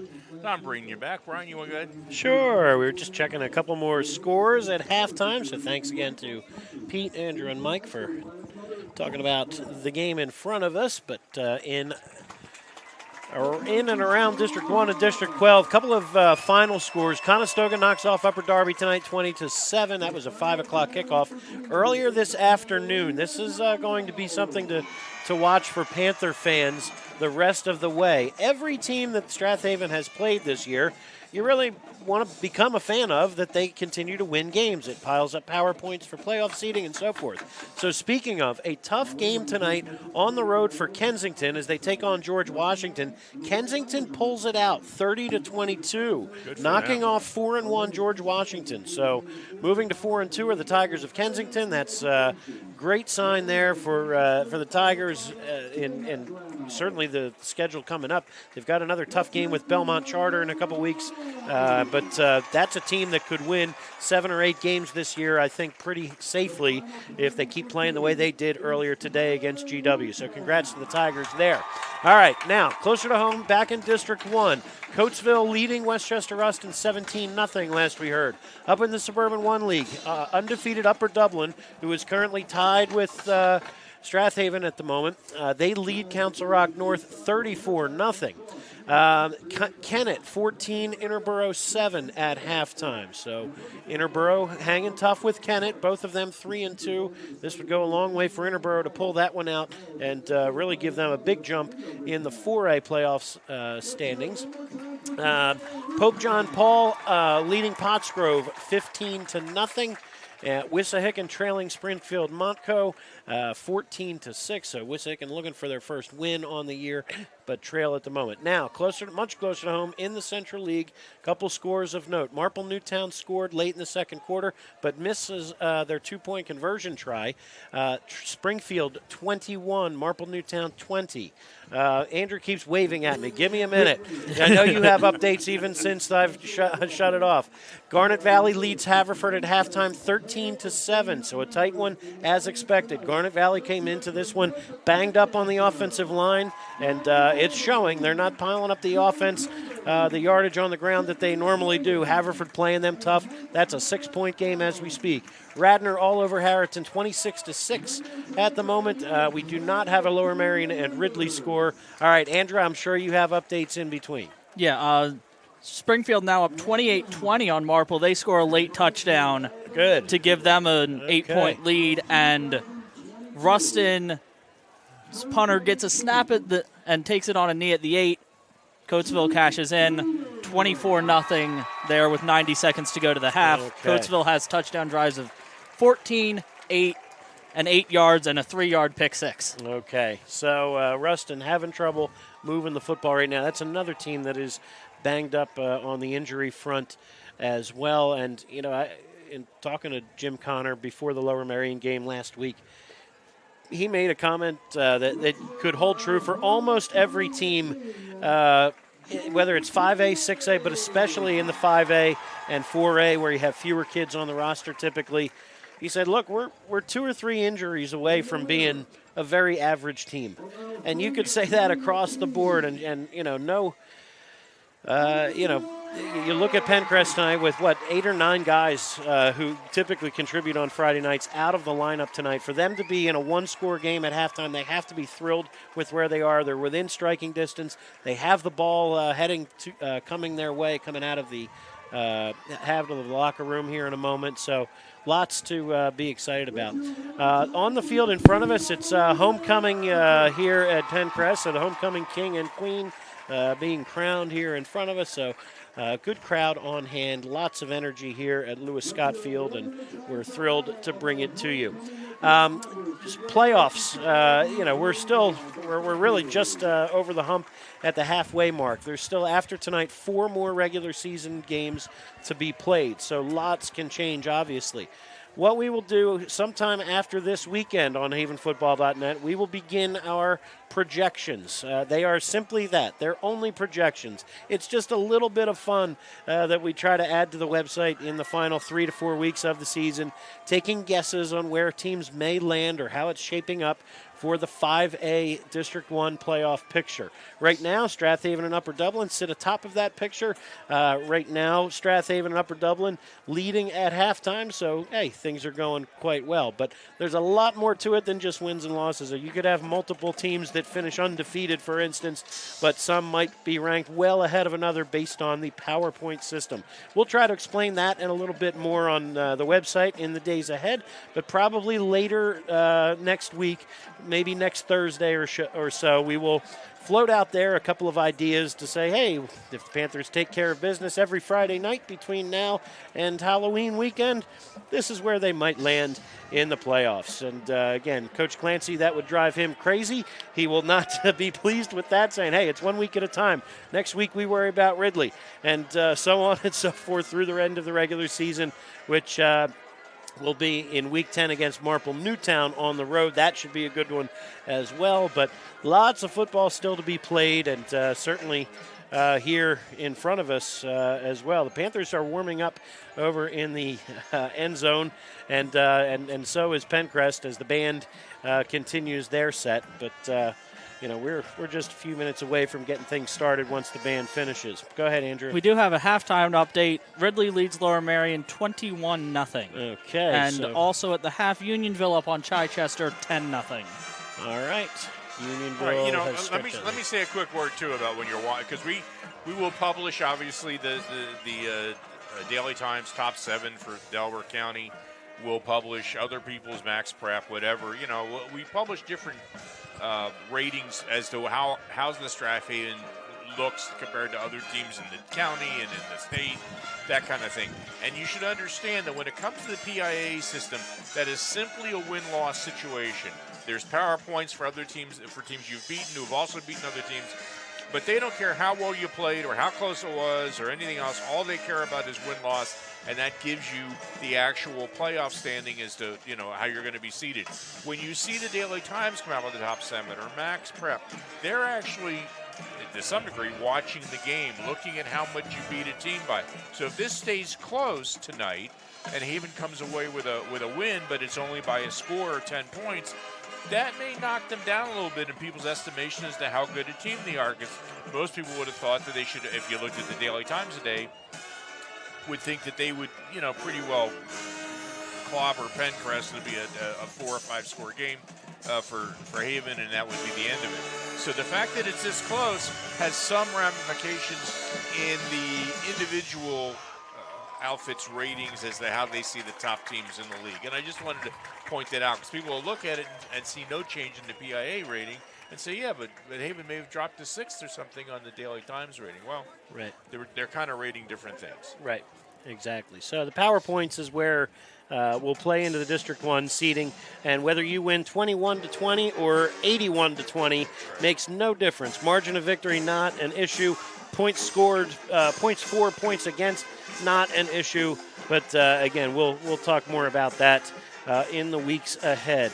But again, terrific performance, terrific atmosphere here at Lewis Scott Field as the band wraps up with the Wisconsin fight song. And with just a couple minutes before, and actually Strath Haven heading to that far sideline here, we'll get the kickoff team ready. They will boot it away momentarily to the Lions. So we're going to take a short time out, be back. I'm sure Andrew's going to have 6 more score updates in the last 15 seconds that we spoke. But here we go. We'll take a short time out, be back in just a moment. Glad you're joining us live or on the archive. Second half action on its way here on havenfootball.net.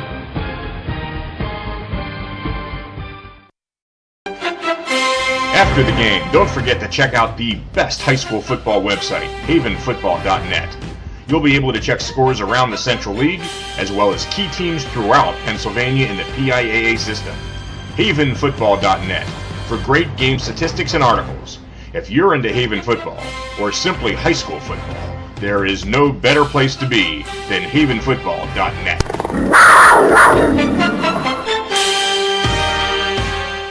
Hi, everyone. This is Greg Murphy from the Phillies broadcast team, where high school football never sounded so good, right here at havenfootball.net.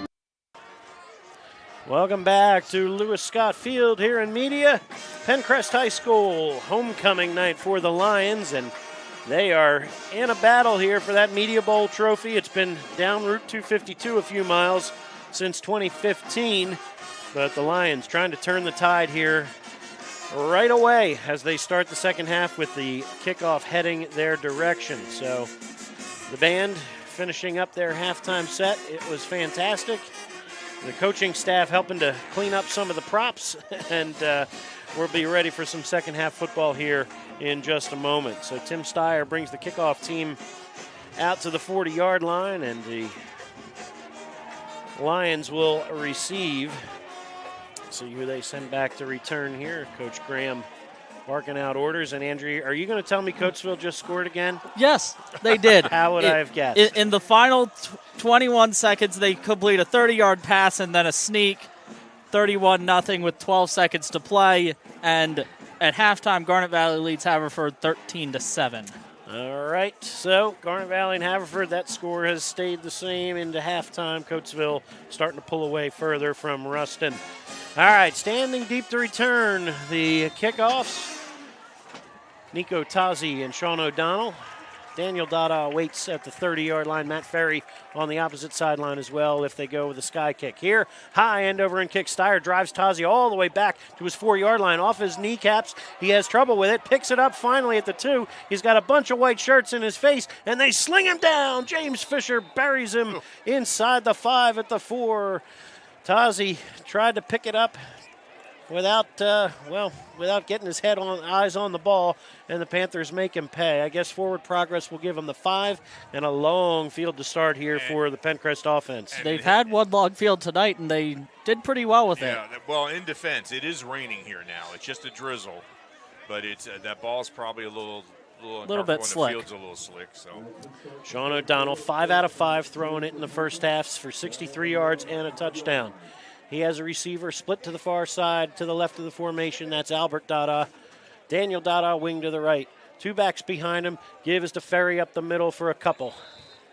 Give him the 8, maybe the 9-yard line for Matt Ferry, who did not find much running room in that first half, but did catch 2 passes for 32 yards to lead all receivers in the game. And second down and 6 upcoming after the Panthers make the stop. From the 9-yard line, Albert Dada splits to the right. Wing to the left with Tazi and Ferry in the backfield. Triple option look, wing to the left. And it's O'Donnell off the left side to Ferry, and Faribaugh drops him quickly. Gain of maybe one more. Maybe just one more there for Ferry on his 5th carry of the evening.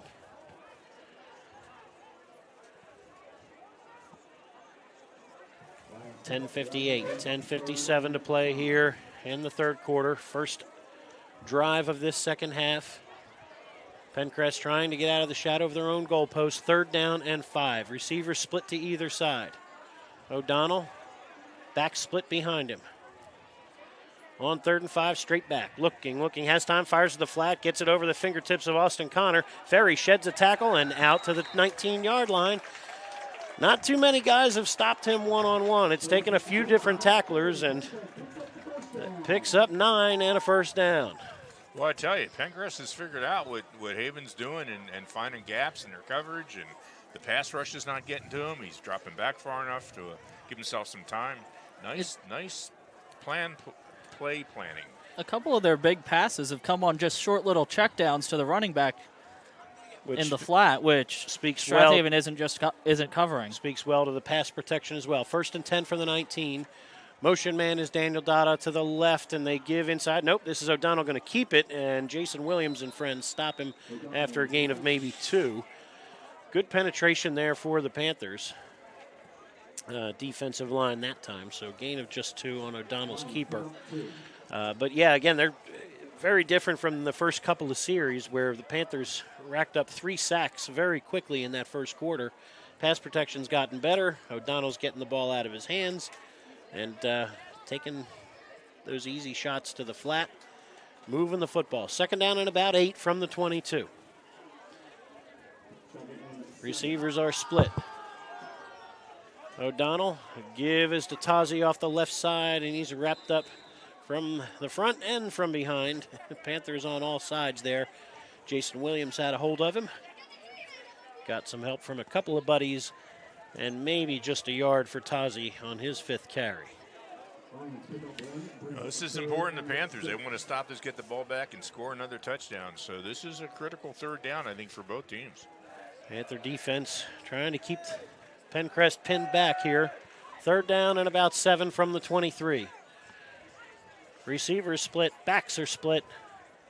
Under center and back to pass is O'Donnell. Heavy pressure from the backside, a little middle screen to Daniel Dada. Steps away from one man, bumps into his own man, and now near 1st down yardage, and then he is belted. Absolutely clobbered at the 26. Did he lose the ball? No, they're going to say he kept it, but big time hit over there. And looks like the punt team's coming on. They had that bubble screen. They hit that for a 66-yard touchdown last week to Asher Wynn, who is in uniform tonight but not playing. So he went through the warm-up but is not on the field. He's been their big play guy for much of the early part of the season. Daniel Dada picks up a couple, but it'll still be 4th down and 3. Nangle and Milligan await the punt. Good job by Tyson to scoop it off the turf, the low snap. Nangle signals fair catch, juggles it, and it looks like the Panthers, or Lions, let's see. Lions think they have it. Milligan was at the bottom of the pile, and no signal. Who has it? Still no signal. Still no signal. They're talking it over. Looked like Milligan dove in at the end. Lions think they have it. The crowd below us disagrees. How can the referee who was just watching it have a discussion? I don't understand. How do you have a discussion here? It's a clear-cut decision. Figure it out. Coach Clancy's going to get the explanation here on the far sideline. And let's see. Nangle juggled it. Again, you mentioned earlier, Mike, wet football, looking up into the raindrops there. Nangle juggled it, and now with 7:55 to play here. The chains are being set up as if it's Haven's ball. It's Strath Haven All right. ball. Sam Milligan dove underneath somebody to land on it. Paul Graham and the coaching staff here is stunned. They're re-punting? What is the explanation here? There was no flag thrown. Well, I am very confused as to what's going on here. Here's the call. They will get the explanation. Well, he's coming over to talk to the Penncrest coach now. So we're back to 4th and 4. 4th and 3. They're going to just replay the down. I don't understand. Why? I've never seen this. Was there maybe a disputed recovery? I don't understand how you can have a repunt on a muffed punt. Okay, here we go. Talk about it. All right, here we go. They'll try it again. Tyson awaits the snap. It's a good one this time. He lets a boomer go. High spiral. Drives Nangle back to the 40. Fair catch. Signal and made. Good decision that time as there was great coverage there from Penncrest. Number 88, Vince Batten, right in his face. Nangle hauls it in at the 41. And the Panthers seemingly dodge a bullet there. All right, from the 41, Strath Haven will start with their offense for the first time in this 3rd quarter. Defense forces the punt. So eventful here in the first couple minutes of the half. All right, Jake Kitchen under center, wing T behind him. Milligan and Crawford. Fuskas is wing to the left. They give it to Milligan, looking for running room. Not much doing. He ducks under a tackler to pick up 3 out to the 44-yard line on his third carry of the ball game. So, Panthers, again, a hefty average yards per carry in that first half. But only 14 points to show for it. Trying to change the vibe here midway through this third quarter. On 2nd and 7, they give it to Anthony Crawford. Running room, breaks 1 tackle, 2 tackles. He's near first down yardage, and then they will pile forward. Nice work there by big 67 Ryan Weinberg to drive the pile and Crawford to the 45-yard line. Give him 11 and a first down. That's just another prototypical Anthony Crawford run. Yep. Good help there from the offensive line at the start and at the finish of the play. They are in Penncrest territory. Fresh set of downs here. They'll snap from the 45. Ben Faribault, tight end to the right. Sam Milligan is a wing on that side behind him. Motion man is Milligan. They give inside as to Crawford, who bumps into his own man, but still drives down to the 40-yard line. Gain of 5 on first down. And now, unfortunately, here you've got a Penncrest injury. This is O'Donnell, the free safety and quarterback. He comes up hobbled. Not what the Lions can afford to see there. He's going to stay on the field, but, he's in trouble here. We'll keep an eye on number 12. Let's hope this is a cramp. I hope this is just a cramp. Yeah, and this is, he'll sit down and get some attention here from the trainer. So we'll take a short time out with him. Stick with us. Be back in just a moment. You're listening live to high school football right here on havenfootball.net.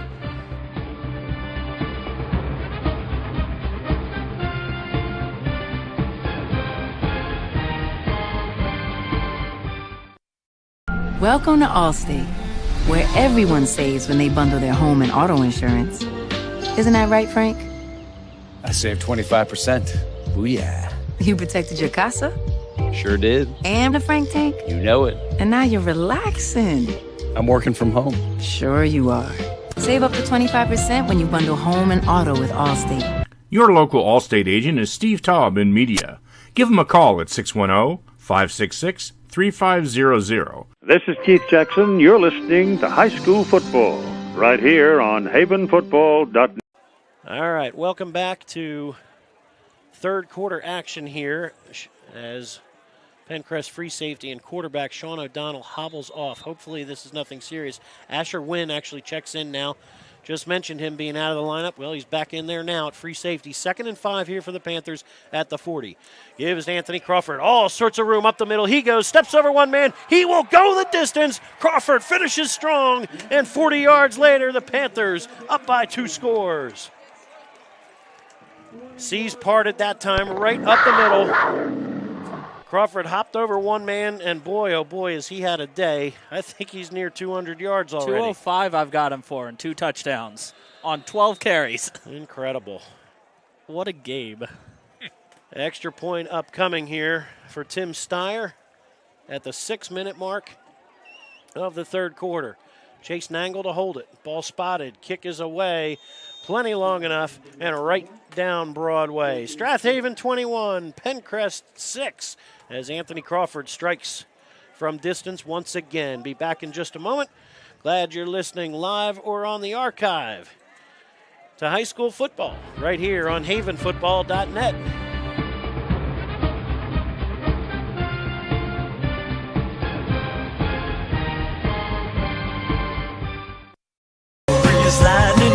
Your car is probably your second biggest investment, and AMF Auto Clinic in Brookhaven wants to keep that investment in tip-top shape. AMF Auto Clinic has been maintaining automobiles since 1961, and they take pride in their work and in keeping your car in perfect running order. From inspections to general maintenance and repair, you can trust your auto investment to AMF Auto Clinic in Brookhaven. Call for an appointment today at 610-872-2167. Hi, everyone. This is Greg Murphy from the Phillies broadcast team, where high school football never sounded so good, right here at havenfootball.net. Anthony Crawford, over 200 yards rushing now. And with 6 minutes to go in the third quarter, Strath Haven leads 21-6 after he goes 40 yards to pay dirt. Steyer high end over end kickoff will come down to Tazi at the 10-yard line. Looking for room up the left hash. Cuts back, still trying to find that edge and could not get there. Ankle tackle. Nicely done on that far sideline by Dan Lash over at the hash mark. And we'll see what the Lions bring out on offense here. Sean O'Donnell hobbled on that last defensive series. Asher Wynn checks out. And looks like O'Donnell will bring in the play. So not feeling 100% clearly, but toughing it out here is the senior quarterback. Andrew, you got something? Quick update. Interboro trails Kennett now 14-20. All right, here we go. O'Donnell from the far hash mark has Albert Dada split to the right. Daniel Dada wing to the right. Down by 2 scores, the Lions trying to get something going here. Back to pass is O'Donnell, firing down the hash mark on the wheel route, complete to Matt Ferry, and he's got himself a first down. Chase Nangle tripped him up, but out to the 45-yard line they go for a gain of 22, but there's laundry on the field, back in the backfield. I think this one's in the area of holding, I going guess. back. All right, Garnet Valley has now stretched their lead on Haverford to 19-7 as well. But I think Penncrest, unfortunately, boy, they've had some momentum a couple times here since halftime at what looked like a recovery of a fumble on a muffed punt. Did not go their way, and now, boy, a pass play that would have had them out near midfield instead puts them back to their own 8-yard line. Holding in high school football, just a killer. Spot foul. Takes them back to the 8. You're looking now at first and 24. First and 24.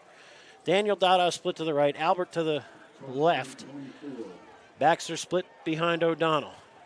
First and 24, he's back to pass. Looking, has a nice pocket momentarily. Rolling to his left, dumps it to the flat, has a man out there back near the original line of scrimmage. Making the catch on that far sideline is, stand up, young man, can't see you, is Albert Dada. Gave him a gain of 14. Gets all the penalty yardage back. 2nd and 10. 2nd and 10. Back on schedule here. And O'Donnell, 7 for 7 throwing it. Still just a little behind schedule, I'd say. Yeah, Not quite on schedule. All right, here we go. 2nd down and 10 from the 22. Wing to the right, Daniel Dada. Albert split to that right side. O'Donnell back one more time, rolling to his right, eyes downfield, looking, dumps it, has a man on the crossing route, complete to Cunningham. Tight end drag all the way across the field, has it out at the 37-yard line, slide and catch with Sam Milligan bearing down on him. Gain of 15 more, and Cunningham has his 2nd catch of the night. And boy, as Penncrest spread it around, you've got 4 different receivers on these 8 completions. Well, and they've really found a gap in Haven's secondary. Haven's going to have to address this in practice and plans. It's right at that 2nd level, right where the linebackers should be. The linebackers are playing about 2 yards off the line of 3 yards off the line of scrimmage, and looks like there's a flinch here pre-snap, and so boy, every time. I remember as a lineman, every once in a while I would set and I'd realize I'm off balance, and I try to carefully adjust. And, of course, that was illegal procedure, but so embarrassing. That's what we have here on the right side of that Lions line, and here we go.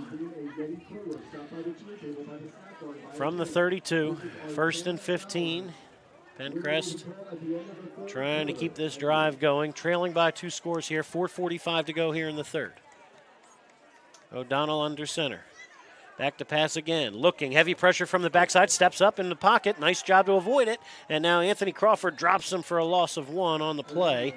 No, that's a gain of 4. Oh, sorry, gain of 4. That's right. They started a few yards back. So Crawford on the stop.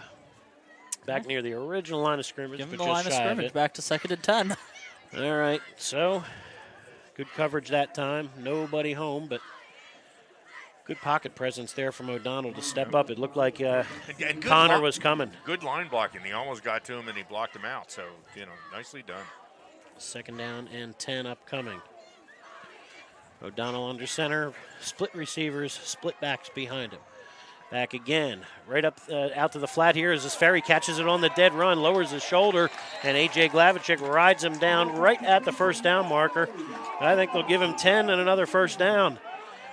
Boy, O'Donnell did not have much time there, but just floated it out there, knows where his receivers will be. And Ferry, with his 4th catch of the night, 51 yards, brings up 1st and 10 once again for the Lions here. 3:39 to go here in quarter number 3. The ball is still not hit the turf on a pass attempt for Sean O'Donnell. 9 for 9 throwing it. Wing to the left, split to the right. They go to Ferry off the left side, nothing doing. Boy. Big Jason Williams and Ben Faribault there to clog everything. Nothing doing for Ferry, who's had a tough night on the ground on his 6 carries. But he's been excellent through the air. 51 yards on through the air. Only 14 on the ground on his 8 carries. Clock ticks. 3:02 and counting to play here in the third quarter. Strath Haven trying to get themselves off the field defensively. Okay, Kennett and Interboro now tied at 21. Motion man here is Daniel Dada. Jet sweep to the left side. Trying to turn the corner and does momentarily. And then A.J. Glavicek there to meet him on the Strath Haven side of midfield. They'll mark it at about the 47. Brings up 3rd down and maybe 3 or 4. Yeah. All right. Yeah, 3rd and 4. Clock stopped momentarily as Dada takes his 2nd carry for 7 and goes out of bounds. You know, Penncrest is really in position now. They must score on this drive because they're using so much time up, and they're down by 2 scores. A little better than 2 scores. Well, 2 scores if they get some extra, get the extra 2-point plays. But they're doing a nice job. Haven's really got to find a way to stop them. This is 3rd down and 4, so this is not necessarily 4-down territory. Daniel Dada split to the right, Albert to the left, back split. Sean O'Donnell, option play to the right side, has some running room momentarily, spins out of the first tackler and has himself a first down. Anthony Crawford frustrated that time.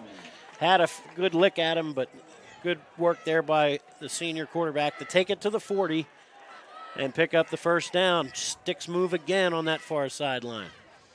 Look, defensively, the philosophy at Strath Haven for years is, look, it's really hard for teams to do things right for 10 or 12 plays in a row. And that's, been that bend but don't break philosophy. Right. That being said, here we are. This is the 2nd Penncrest drive that they've had really sustained for 8 to 10 plays. 1st and 10 from the 40. They fake the jet sweep. Back is O'Donnell looking. Down the seam he goes. Has Cunningham out there. He is hit as he catches it, but hangs on at the 25. Gain of 15. 3rd catch of the day for Cunningham. It's a heck of a play. And O'Donnell is on fire right now. 10 out of 10 throwing it for 126 yards and a score. Chase Nangle out of the lineup at the moment. Evan Menaker has checked in at corner on this near side right now. And the Panther defense again on its heels. 1:35 and counting to play here in the 3rd. Strath Haven leading 21-6, but the Lions making progress here. Motion man from left to right, and keeping it himself is O'Donnell, who sheds a tackler at the line of scrimmage and then gets maybe a yard. Maybe a yard before the Panthers swallow him up. Brings up 2nd down and about 9 with 1:08 and counting to play here in the 3rd. This is one of the things in talking to the Strath Haven coaches in the last few days leading up to this game. Said, look, we are worried that they may hog the ball a little bit. They've got some weapons and they're patient. And, here we are. Here's the Lions doing just that here, chewing up most of this 3rd quarter. 2nd down and 9. Sean O'Donnell back to pass again. Blitz coming, firing deep down the near sideline. And it's Menaker in great coverage. But was it caught? No, out of bounds. Incomplete. Nearly coming down with that is Albert Dada. And, O'Donnell, good pass, just gave his guy a chance to make a play. Menaker with good coverage, and that's the first incompletion of the night for the Lions. Although you can't really fault him for it. It was an excellent throw. Yeah, terrific. Just good unfortunate that he fell out of bounds. Good football play all around here. Menaker checks out. Chase Nangle back in. You consider how many people are out injured for Penncrest. They're having a great game. Two receivers to the left this time. Slot is Daniel Dada. Split is Albert. Now they shift Daniel to the wing. Under center is O'Donnell on 3rd and 10 from the 24, option to the left side, and he is hit immediately. Nice job there by Austin Connor. He read it beautifully and maybe a yard. To be generous, I'd say no gain on the play, and it's going to bring up 4th down and 9. 24 seconds, 23 seconds.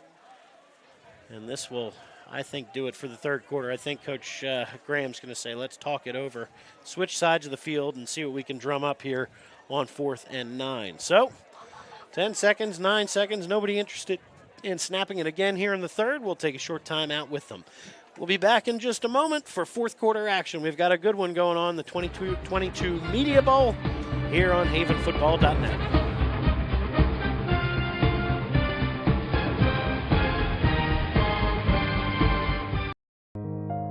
Looking for pre-K child care with an emphasis on learning? Ducklings Early Learning Center is available for children 6 weeks to 5 years old, within 1 block of Nether Providence Elementary School, on Moore Road in Wallingford. At Ducklings, our college-educated teachers create a safe, nurturing educational environment in our beautiful facility. Call Ducklings today for an appointment at 610-936-9400. This is Merrill Reese, voice of the Philadelphia Eagles, where high school football never sounded so good, right here at havenfootball.net.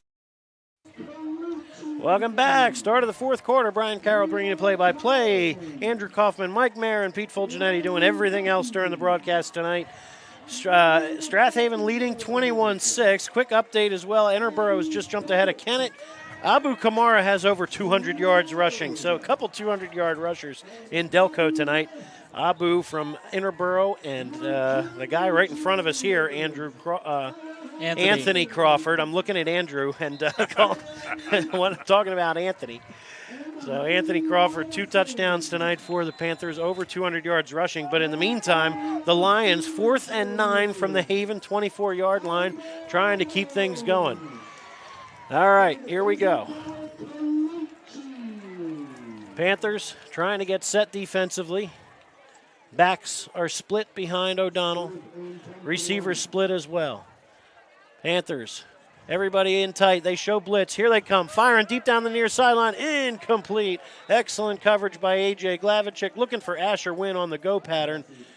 Pass falls to the turf, and the Lions will turn it over on down. So the defense, again, bend but don't break. And boy, they bent a lot more than I think some people would have liked there, but still no points on the board there for the Lions. They've had 2 possessions this half, and that's another thing. You limit the possessions and shoot up a lot of clock. Nothing doing on the scoreboard, much like Strath Haven did to open the game. 10-21 in that third quarter for Penncrest with the ball. All right, Panthers trying to strike again here. They'll go from their 24-yard line on the jet sweep. I'm sorry, the Mustang sweep. This is Sam Milligan into the secondary, pulling away at the 40, 45-50, speed at the 40, and 76 yards. Sam Milligan will take it to the house, a career-long run, and Sam throws the dagger to start the fourth quarter. Well, time of possession will not be in their favor tonight, but if you're scoring touchdowns here in the second half from 40 yards out and now 76 yards out, Panthers will not complain. The average gain for the Panthers is going to be ridiculous. Just over 2 minutes of time of possession in this second half for the Panthers. And they've scored twice. On for the extra point, Tim Steyer. Jason Angle spots it. Kick is away, and good. Steyer, 4 for 4. Panthers, 2 for 2 here in the second half, scoring on both their possessions, and they lead it 28-6. Panthers pulling away. Lions about to get the ball back when we come back on havenfootball.net.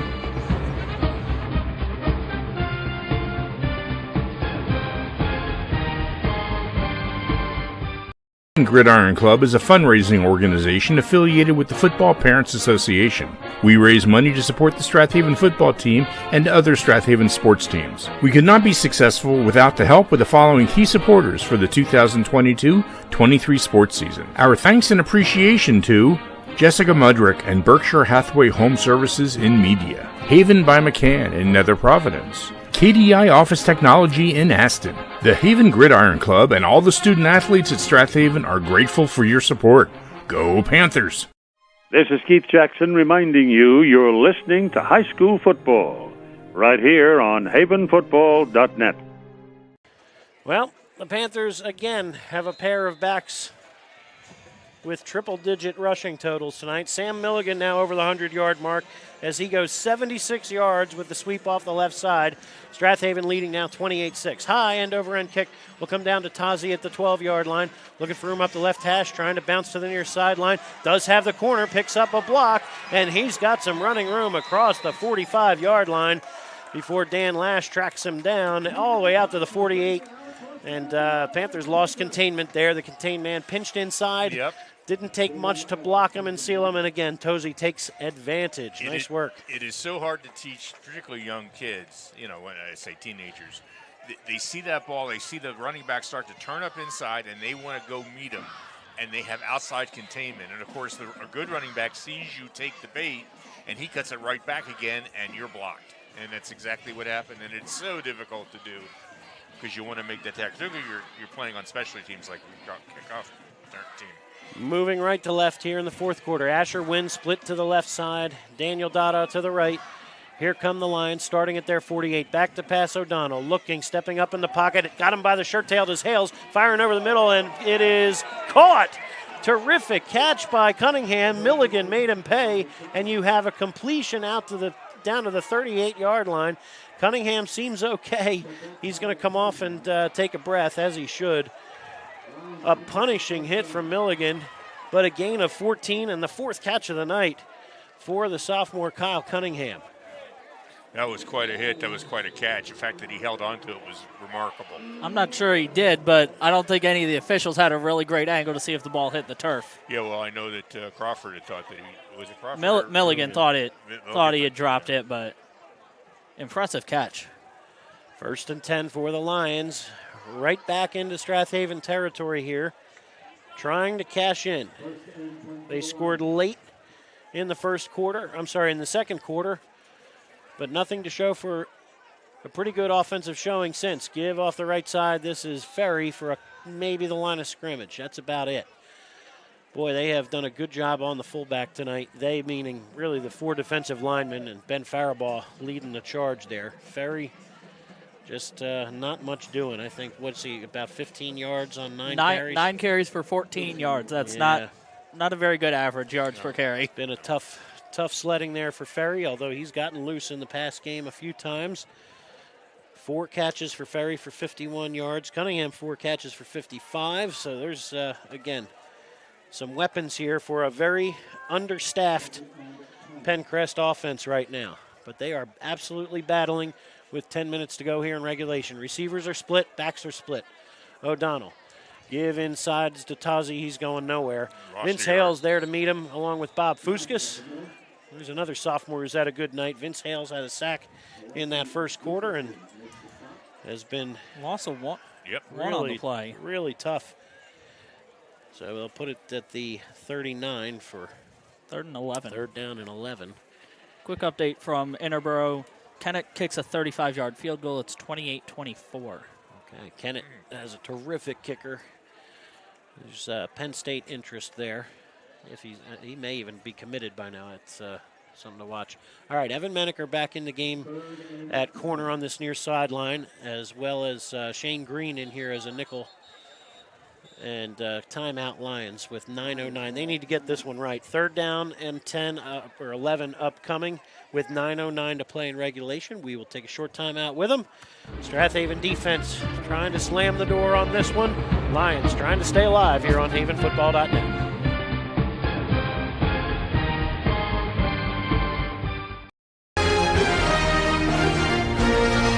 This video and audio broadcast is copyrighted by havenfootball.net Incorporated for the private use of our audience. Any other use of these broadcasts or any pictures, descriptions, or accounts of the game without a havenfootball.net Incorporated's expressed written permission is prohibited.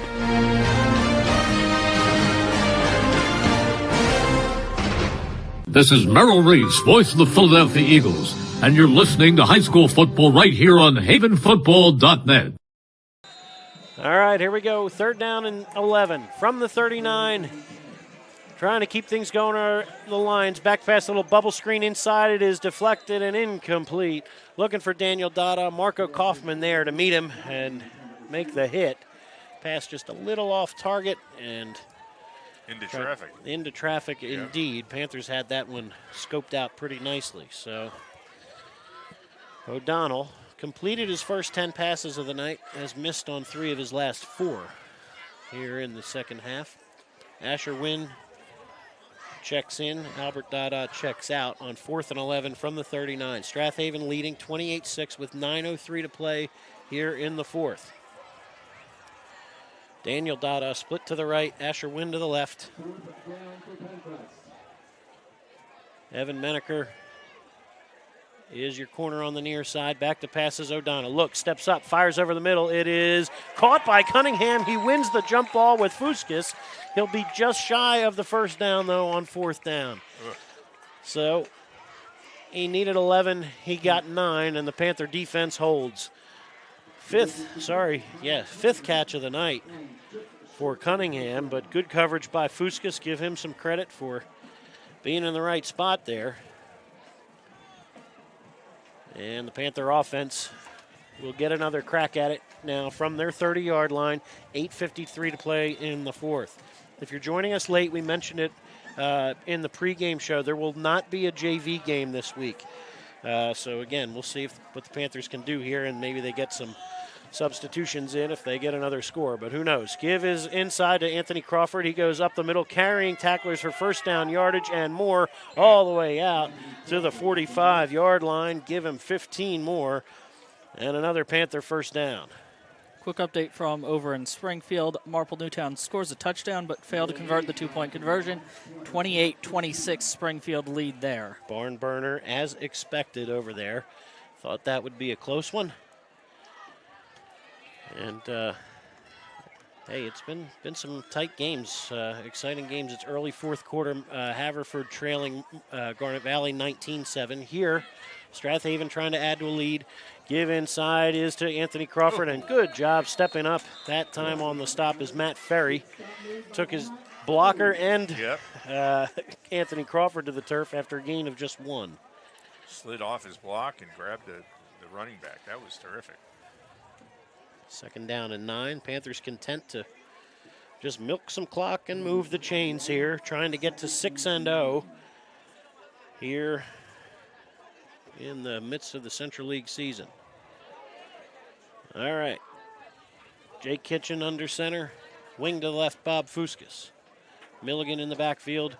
They toss it to Milligan off that left side. He's going to get the corner and lend some. 50, 45, 40. Cuts back to his right. Pulling away at the 30. Stiff arm man to the ground. 20. Back to his left. And Sam Milligan will cruise on in from 54 yards out.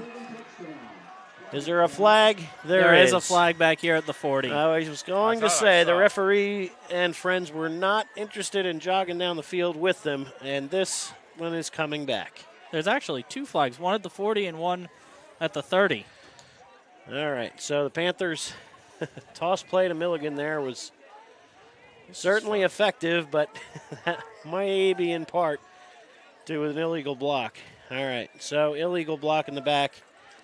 That one's declined. Illegal block in the back, and this one will be accepted. They'll decline the one from the 30. They'll take the one from the 40. Right. Okay, so backwards it goes. 2nd and 4. All right. Panthers will try it again. Milligan's second long touchdown run of the night taken off the board. So 7:23 to play here in the 4th. The score remains 28-6. Panthers will try it again. Faribault tight end to the right. Kauffman to the left. All 11 in the box. They give it to Crawford for a little bit of room. Still carrying tacklers, though. Still pushing the pile, and he's got himself a first down. Boy, that is some tough running. That looked like a gain of 2. Instead, I assume he sleeps real good on Friday nights. That's a gain of 7 more, and down to the 42-yard line of Penncrest.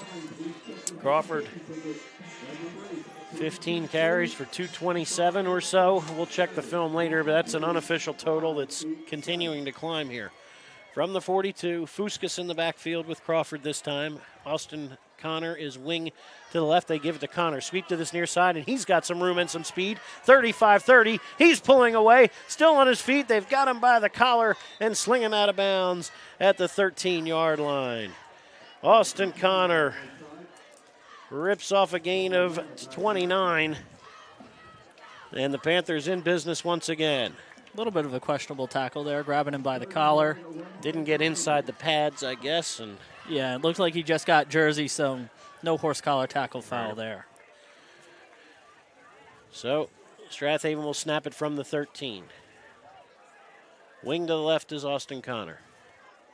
Tight end to the right is Kauffman. The give is to Fuskas. He has some running room momentarily, but then wrapped up by number 55, Dan Lee, and number 7, Daniel Dada. So what looked like a pretty good window closed quickly.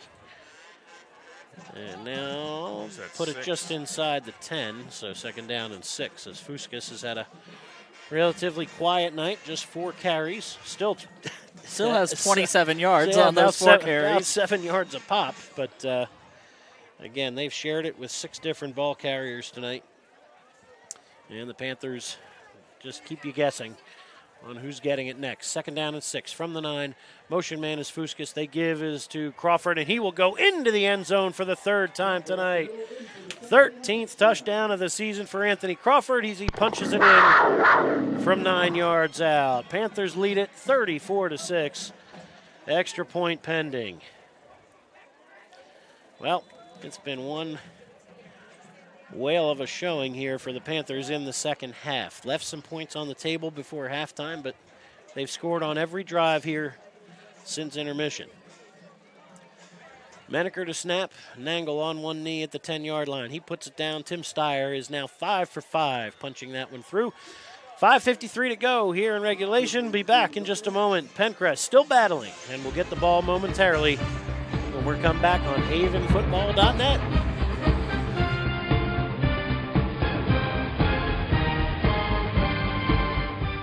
Are you looking to start an exciting career in the healthcare field? Then Keystone Quality Transport is looking for you. Keystone Quality Transport, the region's premier non-emergency medical transportation company, offers a full scholarship into a comprehensive emergency medical technician certification program. Would you like to obtain a National Registry Emergency Medical Technician certification and earn $20 per hour to start? Send an email to hr@kqthealth.com. Start your rewarding healthcare career today. This is Keith Jackson reminding you you're listening to high school football right here on havenfootball.net.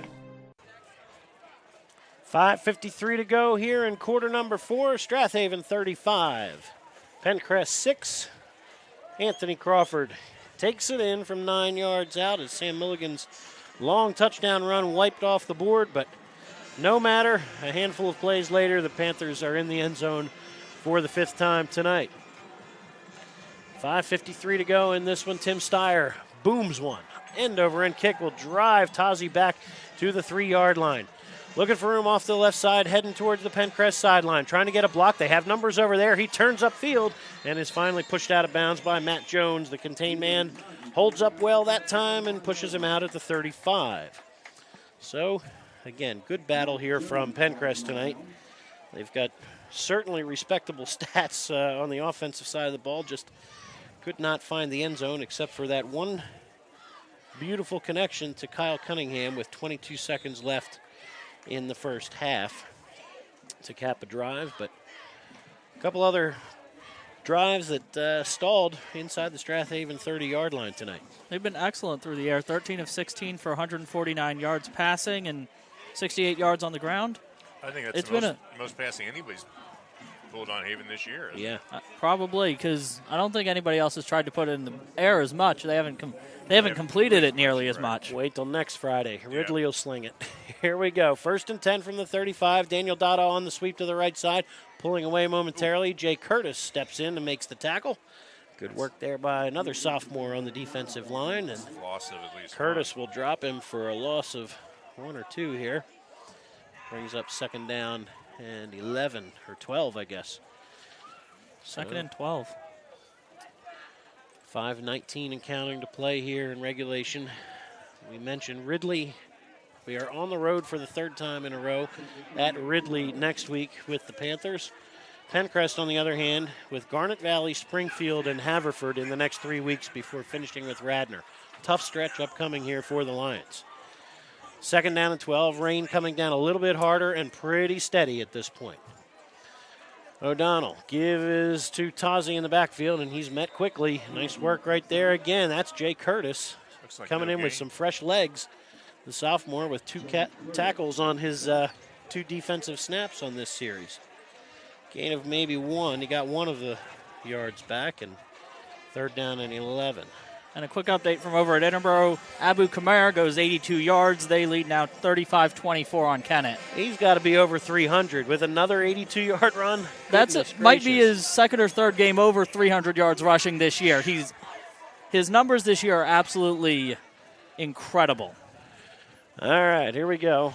Third down and 11 right here. Receivers are split. Backs are split. And back to pass O'Donnell. Looking, steps up, fires to the right side, and it is incomplete. Just short-hopped his man on that far sideline looking for Albert Dada. It'll bring up fourth down and 11. I tell you, the passes have been really spectacular. I mean, that didn't miss by much. No. So, good for them. Sean O'Donnell's been excellent in this game. All right. The punt team will come on with 4 minutes to go here in regulation. Panthers 35, Lions 6, and the Media Bowl trophy will stay a few miles south on 252 in Wallingford for the time being, barring something miraculous. Nangle and Menaker await the punt. It's a high end-over-end punt heading towards, I'm sorry, that was Milligan, not Nangle.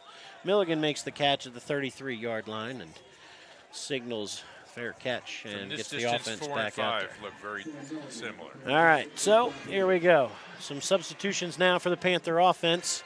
Looks like a number of JV players will be in there on the offensive line. Jack Doherty steps in there at tackle. Mackay Clark and Ryan Henry will be in the backfield. Matt Jones is your quarterback. We'll get to a couple other guys once they break the huddle, and we can read their numbers through a pretty steady rain now. Jordan Drain, tight end to the right. Shane Green is your fullback. Mackay Clark next to him. And Ryan Henry is wing to the right side. On first down give is to Shane Green. The sophomore pushes out to about the 35, 36 maybe. Gain of about 3.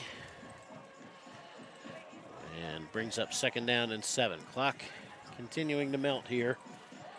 3:34, 3:33 and counting.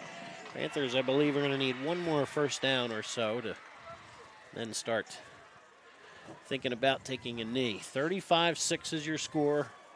Strath Haven, again, some missed opportunities in that first half, but this offense continues to pour it on. Second down and 7. Matt Jones under center, turns, gives to Ryan Henry, sweep off the left side, and he'll get a couple. Not much doing. Good work there by the Penncrest defense, holding up well on that sweep. Clock ticks. 2:55 and counting to play. And a gain of just a yard or so for Ryan Henry. And third down and 6 upcoming. Well, Kamara's at 310 yards on the night, breaking his record from last week, which I think was 305. He's got all 5 Interborough touchdowns tonight. That is pretty remarkable. When most teams playing Interborough are going to say, yeah, 4 is going to carry the ball 80% of the time, and then still not stop it. All right, Shane Green on third down and 6 off the left side across the 40 to the 41 will be a couple yards shy of the first down. They'll put it down on the 40, and it becomes fourth down and 3. 2:11. And the punt looks team like will they come are out. going to punt it away. Yeah. Okay. So that's good football. Yep, absolutely. Jake Kitchen will stand to punt it. And Sean O'Donnell awaits to return.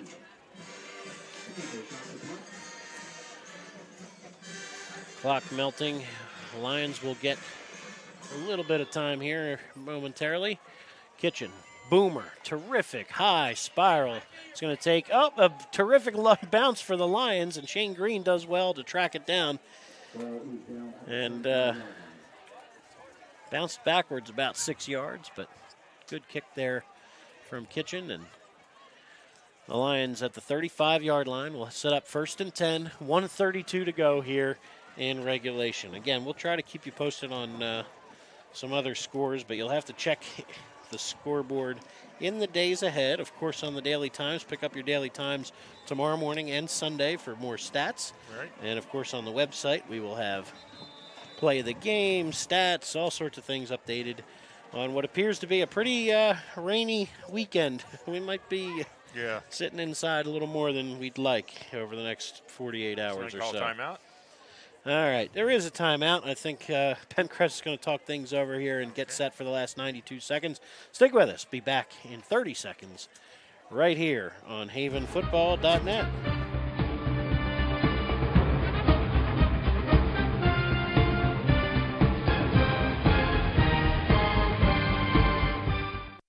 Selling or buying a home is serious business, and for serious business the key to your success is to work with an experienced agent. Sandy McCulley has over 20 years of real estate experience and is a seller representative specialist as well as a certified residential specialist. Sandy specializes in Delaware County real estate. Sandy conveniently works out of the Media Berkshire Hathaway Home Marketing Center in Media. Let Sandy's experience be your advantage in today's multifaceted real estate market. Give Sandy a call at 610-3. Welcome back. Here we go. 1st and 10 from the 35, Penncrest. We're going to have one more shot. Ball snap is juggled, fumbled, and they're going to say, all right, down there. Okay. Before the Panthers could advance it, they're going to say O'Donnell did enough to recover it and blow it dead. A loss of 3 or 4 on the play. Loss of 3. But, again, tough sledding right now for the offense with a wet football. All right. Although the field looks great. Yeah, that's right. That's right. The artificial turf looks immaculate. Turf, that's right. All right. North Penn leading CB South 35-14. So Knights trying to get back on track. If the playoffs started today, North Penn would be out, believe it or not. Amazing.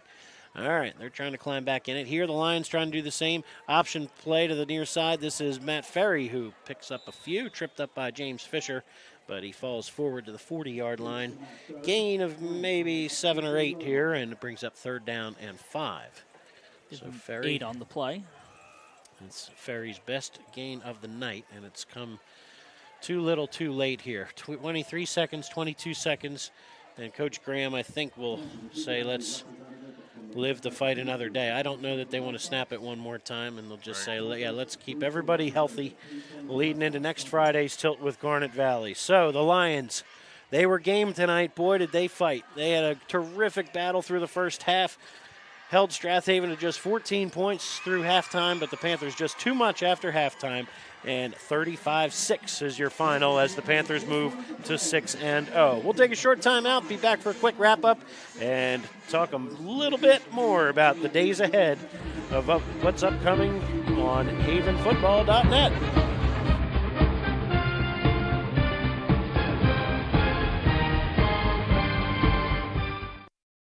Do you have slow-running drains? Are you thinking about selling your home or property? If so, go to scarpignotoplumbing.com and schedule a technician. They are the area's only small plumbing company to offer in-house trenchless sewer and water main repairs.